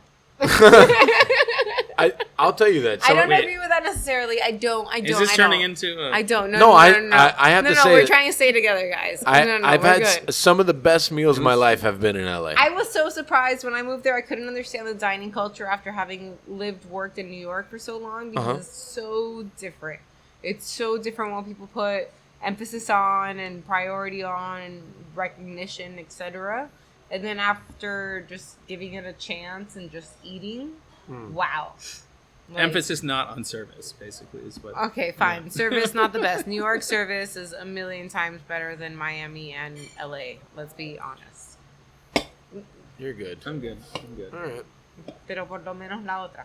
Yeah, no, I got it. No, in that sense, Miami. Yeah, we never. Can we get a fourth over there? Yeah, what's going on? He's totally fine. Oh, He's got to make sure he keeps his thing under control. I've been. what thing? Yeah, I He's know. got just his phone. He's just texting over there. I I don't know, understand. He's like, like he's on reading the te- energy it's like he doesn't levels give a over shit there or about some anything that's shit. going It's on over like here. Beep, beep. He's Helpful. like using his silver zapper to look for mentorship, gold or rising something. Silver All- zapper? That's the You ball know. tickler. All Luci. he's Come doing on. is talking into his ball tickler and judging us the whole time, No, I'm and just judging one person at this table. which is me, right? Yeah, it makes sense. Where were we? See? There was the ball tickler. And We mentioned OnlyFans only one time today. It's crazy. Is that the first time on the podcast as well as the shots? Or what? OnlyFans? No, I mean his Wait, dog did has we- an OnlyFans. No, we've It's been the most talking. lucrative I thought your thing. ball tickler had an OnlyFans. No, Ball Tickler with Petey has an OnlyFans. It is the most lucrative thing on this podcast. That's true. Yeah. yeah, Makes sense. No, Yeah. we do need But to you make guys it. can only that's hear him. Petey's I ball can tickler. He has see to get it him. dry cleaned every time before the So- show. Every It's time. I don't yeah. know. Every time. Petey is a real star here. I'm actually shocked. Lucci is not feeling good about this ball tickler situation. No. All right, we're professionals here, guys. We're rising goddamn stars. We are rising stars. So isn't it weird getting some of these recognitions, especially like you were saying, like the James Beard a year late or whatever else that you're feeling, but also because it was all like a few days before your entire world just got Oh man, crumbled to exploded. shit. Yeah. Oh my god. You know, I was like, I oh, it's remember- so amazing. quick. Oh, should any of this even matter anymore at all in our but it didn't. But it lives? didn't. Like, And I think No? that's like the realization to me. So, I'll unpack the whole like event. I'll give you the long and the short. So, that's obviously, why it's we're, ball ticklers. Oh my that's god. not. We're not talking sexual, guys. God, this is getting. the last one. You That were the was one just last turned us away from them. Wow. Last one. This Last is one. also the most sexual podcast that we've ever had. And we've many other talked couples porn have you had on here, stars. you know? With the No, exception, second. with the exception of the Patreon only section where Carolina Quijano was talking about her penis-shaped chocolates. True. Yeah. That's true. She's amazing. I don't know if you've had her chocolates before, but they're amazing. Not the penis-shaped ones, but all the other ones are great. You're not comfortable with the penis-shaped chocolate? I mean, it's not what I preferred. You know, like I went for the Reese's Cups and the Twix. I didn't go for the penis-shaped chocolates. But now that we're segueing, Wait, what's the segue? Let's do. so Speaking of And penis-shaped you thought chocolates. ball tickler was awkward. well, so wait, Okay, we're gonna reel it back. Okay, let's all reel right, it back. all right, Let's all reel right. it back. what was it we were talking Speaking about? of penis-shaped chocolates, COVID. God. We're talking about penis-shaped chocolates, James Beard Awards. So, what? That happened in March, right? Yeah, no, it was. Was Yes. it? It was March. It was like Yes. March. So we're here. So we're right in the here- middle of March. so we're a and year like later. 1 week later, everyone was like shut down. So I remember. So March happened. You know, this thing you work forever, even just to be nominated. It's like a thing. I was very proud. The whole thing. It was very nice. And then like the trickle of like this weird virus that no one really knew. And then literally within 14 days, it didn't fucking matter. It didn't. It didn't matter. And yet they still announced the finalists. And yeah, right. So we had sandwich shops and all kinds of like Puerto Rican restaurants that weren't even opened and all kinds of things that made it to the finals list. But what? Like, yeah, But- we were sitting at home listening to the finals list announcement. On any other day, we would have been at the restaurant busting ass, making shit happen. So it was just such a disconnect between reality and what the James Beard Award was. The other And day, also, I think just between what success actually is and survival, and both, like, which is what. the you fact that know? you're wearing gloves to deliver these drinks, I'm concerned. I'm taking the bar. She's like, just making sure there's no vomit to pick up over here. This has actually been a very clean podcast. That's impressive. The Verbally drink- or- the, Yeah, I was like, the beer is for me. oh, I'm switching over. that's Oh. great because my I know over you was want- 4 today. What did I I hit? guess. Well, I mean, you hit 3, but then you had an extra one, so it's, it made me nervous. Plus 2 shots. You're the best. Over-unders every podcast. The best. The best. Once again, remember this tomorrow. Clap it up for Emma. Okay. In the weekly Emma segment, thank you so much for Thank you being an so angel. much. At least the glasses will make I just saw the halo. Yeah, I know. She definitely doesn't have an halo. That's for sure. That's without a doubt. So I had a conversation with someone the other day. We're just gonna go straight into these. You want to just go? You want to Wait, take? wait, wait. over I now want to hear without about the even- conversation first. Oh, actually, the conversation is a good warm up because Yeah. I think it shows a lot of what I've learned in my life, and albeit like let's unpack the whole conversation. Someone comes to me, says they're very frustrated with their like career and the things, and it's like, you know, I've worked so hard and I've done so much, and I think I do such good work and blah blah. We're in my office, It was like, I think maybe like if one day I get nominated for a Beard Award and like maybe I'll feel better. So I was like, oh yeah, that's cool. And they go on and they're talking more, and I said, the Beard Award, right? I said, hold on. So I go to my bookshelf, and it's like I have a bunch of books, and I said, just give me one second. So there's like a weird paper in between the thing, and I pull the paper out, and I said, do you want this piece of cardstock to validate? I mean, it's pretty heavy duty. To validate the years and the work that you do? Have you felt it? No, but it looks heavy. It's I mean, heavy. you could Do tell you it's do you want the cardstock to validate the work that we do? Because it is not what validates what we do. No. There's so much more that validates what we do. It is more No. internal. This is what they give you, and it's cool. I'm thankful for it. I'm grateful. But this is not going to make you feel better at the end of the day. I know, because I've unpacked these emotions in my brain. Yeah. So I think that gave that person perspective. Yeah. It feels good though. It's like It feels great. It's especially when you don't go all the way with it, Like I think winning could be probably detrimental to like just be like, I've done it, I'm done, I'm over. I don't Like know. getting the nomination was fantastic and nice, but it wasn't why we do it. I think that's Right. what it's not why we do it, and so getting it was just like someone saying you do what you want to do and you do it well. Sure. But for us, like we didn't open the restaurant to be like we're gonna be James Beard XYZ. No, but I think it is important to dream and have goals. Sure. And Yeah. like there was a moment, not definitely in the beginning, but later on, where we had a meeting with our staff and shared that we had certain ambitions Yeah. that, frankly, were almost embarrassing to share because... Why? No, because for the size restaurant we run and for what we were doing and how we opened and everything, like, that has really been a very personal, like, fucking struggle every step of the way and, like, sacrifice from us 1,000,000%.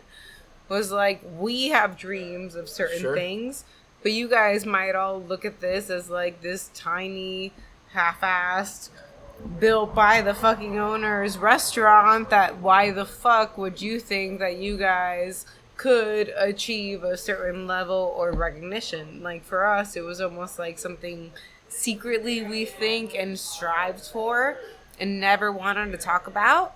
And then at one point said, you know, we love our team and they've built this with us and we wanted to have a team photo shoot, and we had a whole meeting and talked about all of the embarrassing ambitions that we personally had, not because we thought we deserved any of them, but more so because like, why are we doing it for? You know, like, people like us, if you're gonna build something local, if you're gonna do something you've always wanted to do, the restaurant and your vision, it's gonna be your place.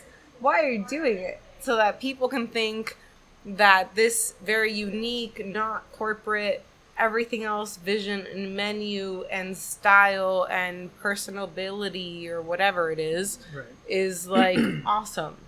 And you might think it, but hearing your team and then later random ass judges that may have shown up at this small ass place or whatever the fuck it was, thought or agreed on or whatever it built, is like, frankly, kind of gratifying. When we got that thing, I remember it was just like, it's not like, about the award itself, but it's indicative that the work we put in and like, the effort we wanted like, to shoot big, But I think that that happened. The team, everyone was just, it was crazy for us, and just, it didn't matter about the rest. We never thought we'd fucking win at all. It was just like getting a fucking nomination was everything and amazing, and we just wanted to have big dreams about being able to be not a big Miami showy restaurant with 1 million seats, like and Carbone. the normal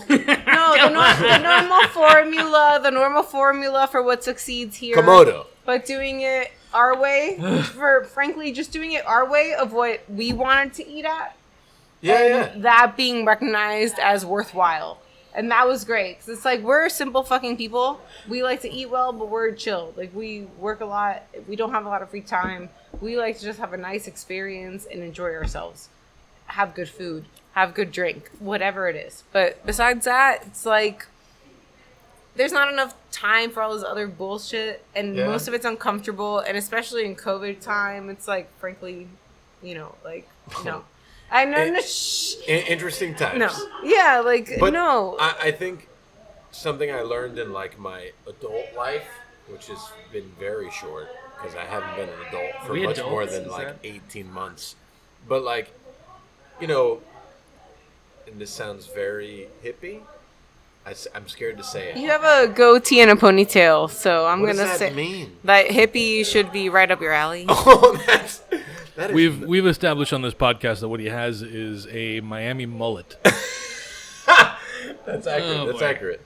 Oh, we'll take this so I can say the story. Okay. Yeah. That's fine. That's fine. We'll do it all together.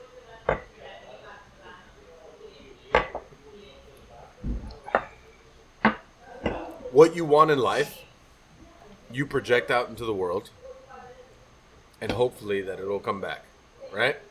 So, I forever wanted to be nominated for a beard, whether it dictated, I thought, the worth of my work or the worth of who I was.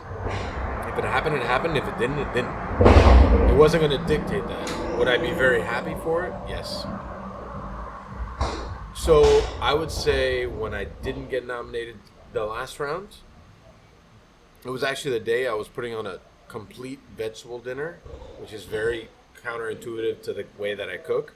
So I remember like sitting in the very far corner of this property and just kind of like being very angry and maybe shedding 1 or 2 tears and being over it and moving on and crushing that dinner. We crushed that dinner. It was beautiful. It was great. It was in like a nice outside area, whatever. Sharing with your staff what you want. We have like a weekly ops meeting, and the true goal for me is to bring the first and hopefully many first Michelin stars to the city. That is what I want to represent as a whole. And in every ops meeting, I ask a different manager, do you know what the guideline for this Michelin star thing is? Do you know what the guideline for this Michelin star thing is? Because I think sharing that with the people around you that are completely impactful of what we're doing is very important. We shouldn't be ashamed of what we see as goals. We provide things for people, a home, a livelihood, a thing for them to express themselves. You should never be ashamed in that thing. Bye, Danny. I know I told you I had to see you. I forgot. You work tomorrow? Okay, I'll see you tomorrow. All right, love you. No, it's super valid. Super valid because the way it came up with us was just refocusing the team. The meeting happened in December, end of December 2019. No, 2019. After we opened, and we were getting some traction. To November 20, whatever. Okay, November 2019. We were getting some traction. Maybe we opened in July, and maybe we had done well enough that when busy season came, we actually got busier with it. You know, we were going with the market there, and we had some VIPs had come in, some recognition here and there, and we're like, you know what? Like we've done something. We planted the seed of something. And it wasn't, here's what's happening, here's the awards, here's the criteria, we want to win. It was, here are the awards, here's the criteria, here's something that we should all live up to because that's what makes a good restaurant. Sure. I think that's how we framed it at first. And we continued to, as meetings kept happening, pre-meals with the staff, and like, we don't have ops meetings because we don't have ops people. But We're so small. we have It will happen one day. one day my- will my happen, friend. but right now, Trust me. right now we don't. Right then and now we don't, and so it was us directly to the rest of the staff, Sure. and it was helpful to have that, the horse and carrot kind of idea. It was helpful to have that carrot of being like, here's a tangible, very specific goal, and here's how to get there. And it's not the goal itself, but it is that whole dumb idea, the trope of like, it's not the destination, it's the journey. Well, in this example, It's not dumb. That's not dumb. It's a lot of Keller, pride. It's- Ke- okay. Keller nailed that. Like, it's about the journey. It's It's- not about the destination. But yeah, the destination was some award, and as we're saying, like, it was never about the award. It's about what does that mean for your restaurant, not, what does that mean? What does that mean your restaurant has been, and what it will become to garner that? Because that means you have a good restaurant. That means you have a successful restaurant, and that, that was always our focus. Question. Yes, What- the one in the back with hat. Go. Question. Yes. Okay. What dictates The Miami mullet. Yeah, relax with that. That's tough. I don't like that statement. I don't like it. Actually, fun fact, and I'll interject here before I ask the question. One of my sous chefs, which is amazing, her name is Sherry. She's incredible. She has dreadlocks. I have 4 dreadlocks. She insisted. I have 4. She insisted on putting seashells on 2 of my dreadlocks. Are we okay with this? Does this Are fit? they there? They are there. If Sherry's okay with it, I'm okay with it. But. Yeah, they're in here somewhere. I see some. You see some? Can I bring you some seashells? I collect them. They might be in my purse. I think we'll look later. does success to the restaurant equal financial success? Okay. It's all hand in hand. All right, no, here's what I'll say. What? It's if- all hand in hand. No, if people are happy with, if people are happy with, like, if we serve 4 people a night and they're all fucking stoked, and they're like, I What's can the- die what- happy now, but I'm like losing money every night because What- of it. That's not a successful restaurant. What's the lowest amount of covers you've done in a night? Since when? No, since the beginning. No, Since the no, beginning, like so- 30? No, it's no, that's not true. It's hard to judge because No, a direct question. I can tell you the No. lowest amount of I covers guess we've done in a night. it's hard to judge because then there's what we see on the book, and we have a pretty regular reservation book, but there was in COVID time, reopening time, everything else where we saw lows. There's bathrooms everywhere. Where we saw everywhere. Go to lows the on bathrooms. reservations Got a floor / drain right cover. there? No, Okay. no. Okay. Go to an actual bathroom. Get out of here, New York. Get out. Yeah, no, he's probably right, somewhere around 30. But there is, like, in terms of reservations and seeing those lows and what the book was. No, there was points in all of this where it was like, in reopen, something like 12 reservations on the book. Yeah. And we didn't even see that when we first opened the restaurant. We were like an unknown anything. So Right. that doesn't mean that's what we did in terms of covers. But it was a very strange transition, especially in a moment where now, like we have a limited number of tables. So it's not like a brag to say we're booked. It's just like we don't have a lot of seats. But it doesn't exist now, that space. And then it was like, oh my God, are we going to have... We couldn't even schedule, Like, Right. like we were running our back line, our hotline with one cook, and we had never done that in the entire existence of the restaurant. And there was a point where that all started to change, and we started to be busy again, and everything happened. And we were you like, need to oh, hire we need more to, people. Oh, yeah, we're like, oh, we need to like change how we're scheduled and everything else. But like, it hadn't, it had never been a thing where we could run it with one cook, and it was. So it was The a lowest challenge. the lowest amount of covers Ariette's ever done in a night was 9. For a Saturday brunch, which I used to work by myself, was 11. And sales were very low. And this is why I have such an issue with like the big major food people coming in to like bulldoze what we do. because people like you guys and what I do sacrifice so much for the thing Is sacrifice. that it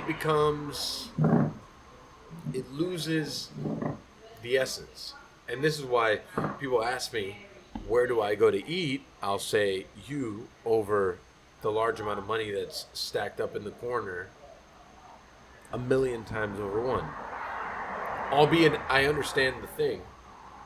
I will always go towards, I want money to hit your pockets and my pockets over other people's pockets.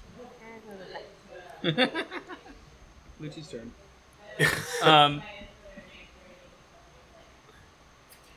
So now I don't know where we're at anymore. No, we're talking about like in tough times, like the low cover count days, nights, whatever it may be. What that means to like, you guys have been nominated for a beard, Rising Star Chefs, same thing over here, like the whole thing. It doesn't matter like that.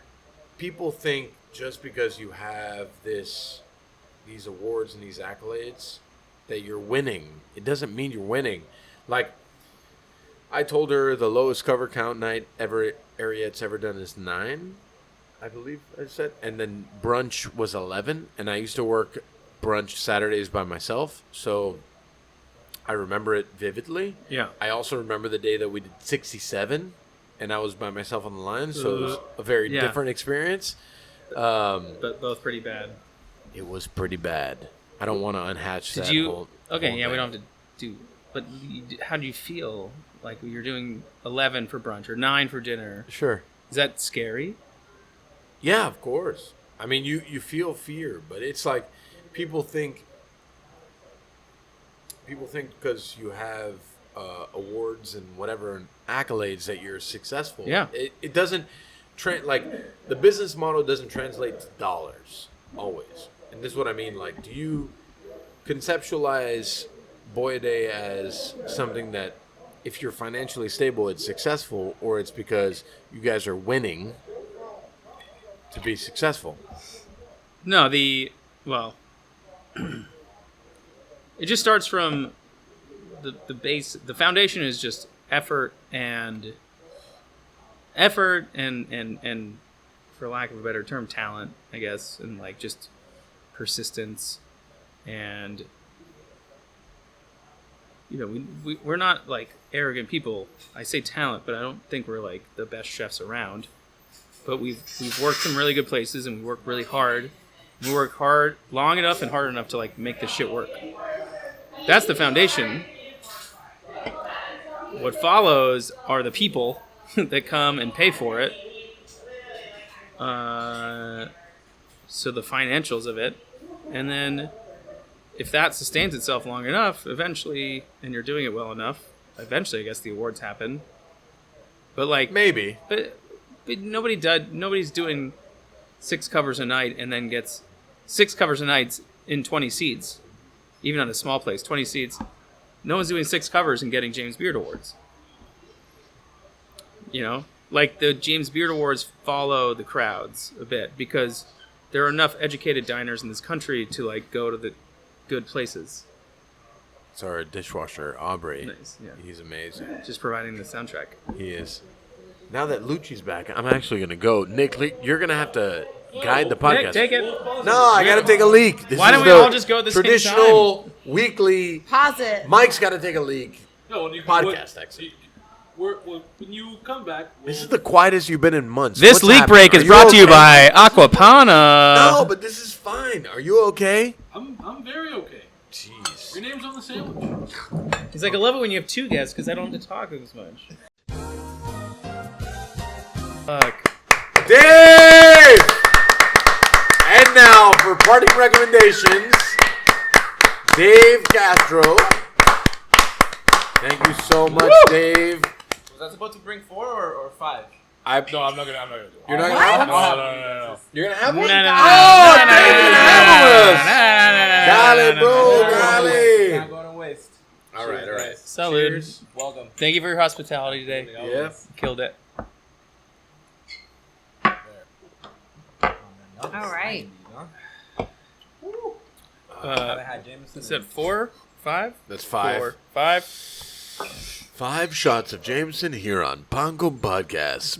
Welcome, Luci and Alex. So that was the first 5 shots. 5th shots of Yeah. 5th shots. That thump you just heard, that was my pen ass hitting the bottom of the table. Now on 1210 The Man, Romberg's pen ass hits the bottom of the table. That's gonna be our 1210 The Man promo on like every episode. All right, let's get to it. And the ball tickler's ready for our recommendations. Let's bring them down. What a starry chef tonight. Man, this is incredible. We should totally play this during the gala. We're not allowed to take anyone to. The gala. I think it's a gala. Is it gala? Is it gala? What not are you sure. wearing? I'm Are actually you going to wear the goatee and the ponytail? I'm actually gonna get braided for the gala. I need to Do you, braid my hair. do you shout out a braider? Yeah, Cam, braids by Cam on Instagram. I got the length. I can go for it. I actually can we No. get joint braided, No. please, Alex? open Come the- Wait, on. you mean like Siamese twin braided? no? Like I'm there, you're there, we're both getting braided together. I'm getting a haircut tomorrow. I'm sorry. No, It's been a year. I haven't cut my hair in a year. He's actually Since getting... COVID started. why? I'm getting. Let cut him get tomorrow. braided. My mom's coming to town next week. We need to really represent Guys, I've been asking... my poor mother. I've deals been with me. asking for a trim, for a haircut, for anything, for like the last... Where are we taking trips to? Everything is year. fucking closed, Luci. No, Where are we not going? trims. No, Trims. Trims. Trims. Got it. Trims. No, Trims. I'm talking But why do about you want to just get trimmed? his Look at that facial beautiful locks. He's got condition. beautiful locks. Then his mom's coming to town. He's like, I've got a close beard shave and a haircut scheduled. I was like, what? I'm your girlfriend of 8 years, and I've been asking for months, and your mom's coming to town, and now all of a sudden Mom you're is getting a different. haircut? It's a different dynamic. You came Oh. out of your mother. I'm sorry. It's just a different relationship. know. I don't. Yeah. It's like a different I don't think about thing. that aspect of it so much. Just more so. I just want her to like me. He just wants to please her. Haircut. I mean, Not. listen, I don't think about that aspect either. Yeah. It's like, Oh man. Oh no, my God! Don't do that! Don't do that, guys. There's one too many high chews. And now we know. Now we know he went to Columbus. Oh my God. me. He went to Belen. I went to Columbus. He went to Belen. Who? Yeah, I went to Columbus. Come on, that's not the Exactly, cooler exactly. one.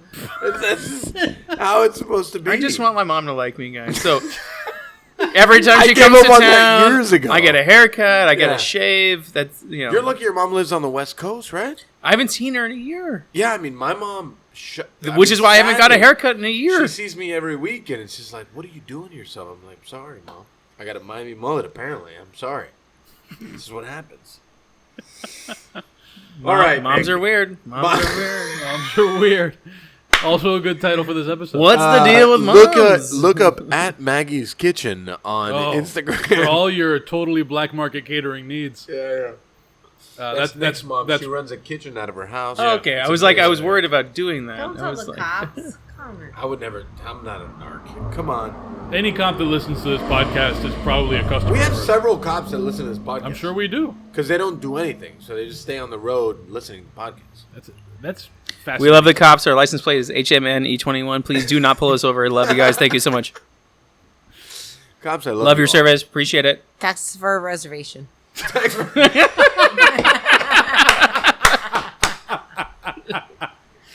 Oh man! For context, before we start doing everything that's breaking Yeah. this thing down, everyone is 5 shots deep. Everyone's had several drinks except for Nick.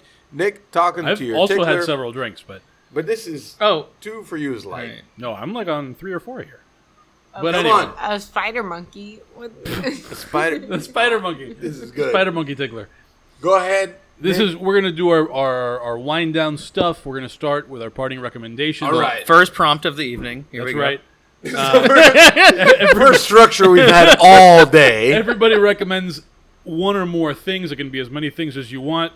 Let's start with Luci. Do you need to pause here? Wait, what No, are I'm they? just watching. Things of what nature? What are we things? watching? All right, I'm just the guy walking by.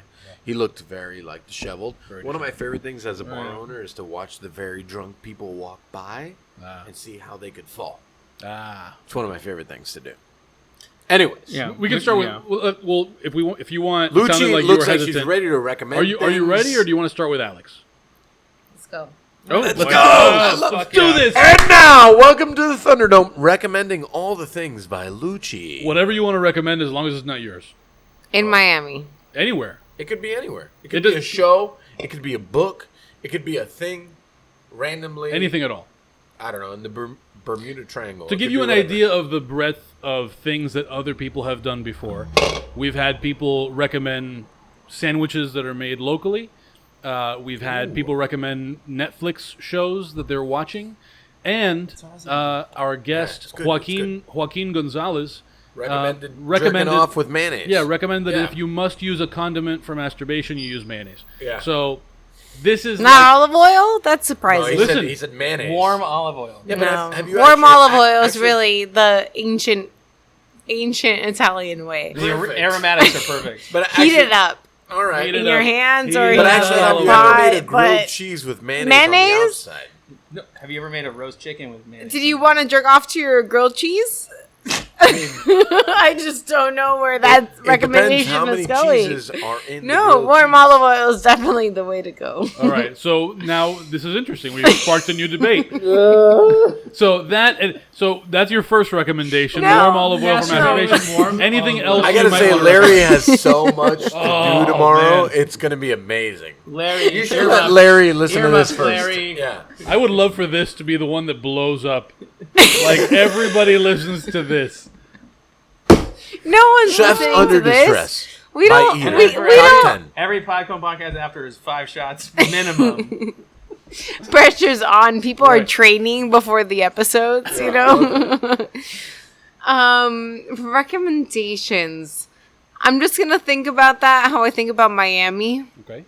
And no, I think you got to think about literature. So go get a book or something at Books and Books and read. Go to the fucking gardens. Go eat. You don't even need to go to the best Cuban restaurant. You just need to go to a place that has fresh fried croquetas. That's number one. Tres Palmas is not bad. On Biscayne, I'm living around there right now. It's not a bad place to Open it go up. for just cafecito and croquetas. Besides that, crispy pig ears at Lil Laos make my life. Yeah, salt That's bagel. so good. Oh, bagel. Not because we're friends, but we love you. And yeah, Also not my a best rising baker star. and a rising star, but really just Star Baker.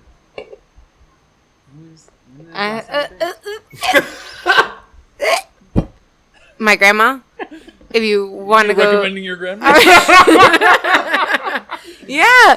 If you What want to a go bell to, of if a you shit show listen, this thing if is. you want to Love it. go, It's so good. if you want to go to Sunny Isles and say you're visiting 203 and wave off her balcony, We're gonna bleep out. No.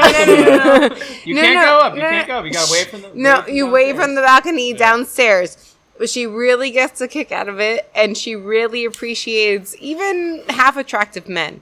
And you don't even have to be that handsome, but she will make you feel half like attractive? $1,000,000 bucks. You got a place. I'm attractive. Yeah. I don't know about you, but Well, I mean, I'll take half. She'll yeah, I'll take it she'll now. like you. She'll Oh, like there you. you go. I'm Yeah. good. I'm good. Yeah. What else would I recommend? B&M roti Oh my god, you're just and going down your whole life right now. I love it. That's good. Jamaica Kitchen on Sunset. the curry sauce at Chicken Kitchen. Oh, man. Yeah. That's a Miami High thing. school. High school. The curry sauce at fucking Chicken Kitchen got me through life. Alex? Cazola's on the key. No. Soul's not on the key. Oh my god. How do I follow that? Hey, you do No, what you that's gotta Sir do. Pizza That was like with ranch, bro. 14 different things that I gotta. Carrollton, come on. Sir Pizza with ranch. That's how you do it. It's not Casola's. Luci will never put ranch on her pizza. I won't. That's true. She almost broke up with me when I told her that I like barbecue chicken pizza. There's nothing wrong with that. There is a lot of things wrong with that. I'm totally okay with that. It's totally and that's fine. why It's you fine. should both be single. Oh my god. Oh my god. We just got broken up with in one statement. Oh my god. Jeez. We'll hit it up tonight. It's fine. Barbecue chicken. Here we go. There's nothing wrong with barbecue. She'll always be waiting for me, that barbecue So how do you chicken. feel about Hawaiian pizza? I'm against. So wait. Well, hold on. So you're against? I'm against Such a Hawaiian. fascinating- Yeah. No, I'm not So against. you're okay with barbecue chicken pizza, and you're against it, and then you're No. against Hawaiian pizza, and you're for it. Yeah. What? This is Well, America in a no, nutshell. but I'm not. is I'm why not we're so actively. divided in I'm not this- actively Yeah. against Hawaiian. I just don't. I don't enjoy it. No, you don't enjoy it. But What don't you enjoy? The I do salty, allow sweet people's. I deliciousness? do allow. Right? You know, we live in America where freedom reigns. Okay, guys. And you can put whatever the fuck you want on a pizza. And so does its ponytail, but it's coming off tomorrow. What is this? Can I join in? No, you can't. Yeah, sorry. What is this, though? We're wrapping. This is called Pan Con Podcast. It's a what puck? It's called Pan Con Podcast. You can find us on Pan. Right, like Pan Con. Pan con vaca. I know you. It's like Pan Con Pinga. Cuba, Yeah. compadre. Estoy aquí. Cuba sí, Castro no. ¿Qué Cuba pasa? sí, Castro no. Acere. I'm here, man. I know. I feel you. Thanks for joining. What's up, bro? You're the best. Cuba. You've been I was great. born in Miami, though. But whatever. Yeah, I know. Like all of us. It's cool. Well, most of it. Most of us. Yeah. Not this fucker, but yeah. Jesus, you know, can I get away with Dude, anything this today? midnight curfew is bullshit. I know. This is bullshit. It's dreadful. They should be drinking out the tourists. Yeah, I they know. do. The police. The tourist does, right? is just keeping up with rules. Dreadful. You're right. Rules. Right. Rules. Dreadful. Regulations.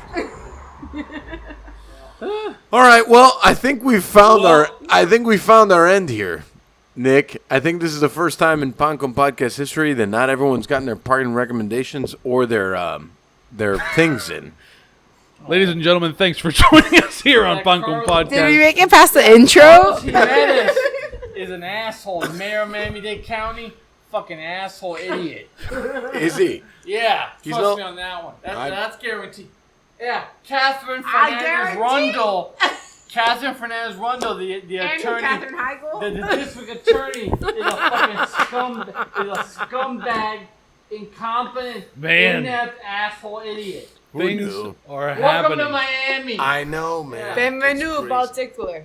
I for one feel welcome here, guys. All right. And I Thank you think so much. that's the Thank you end. for having me. Thank you so much, Alex and Luci. After 3 hours, we have found. I'll tweet my recommendations later tonight. Sure. Was that the worst podcast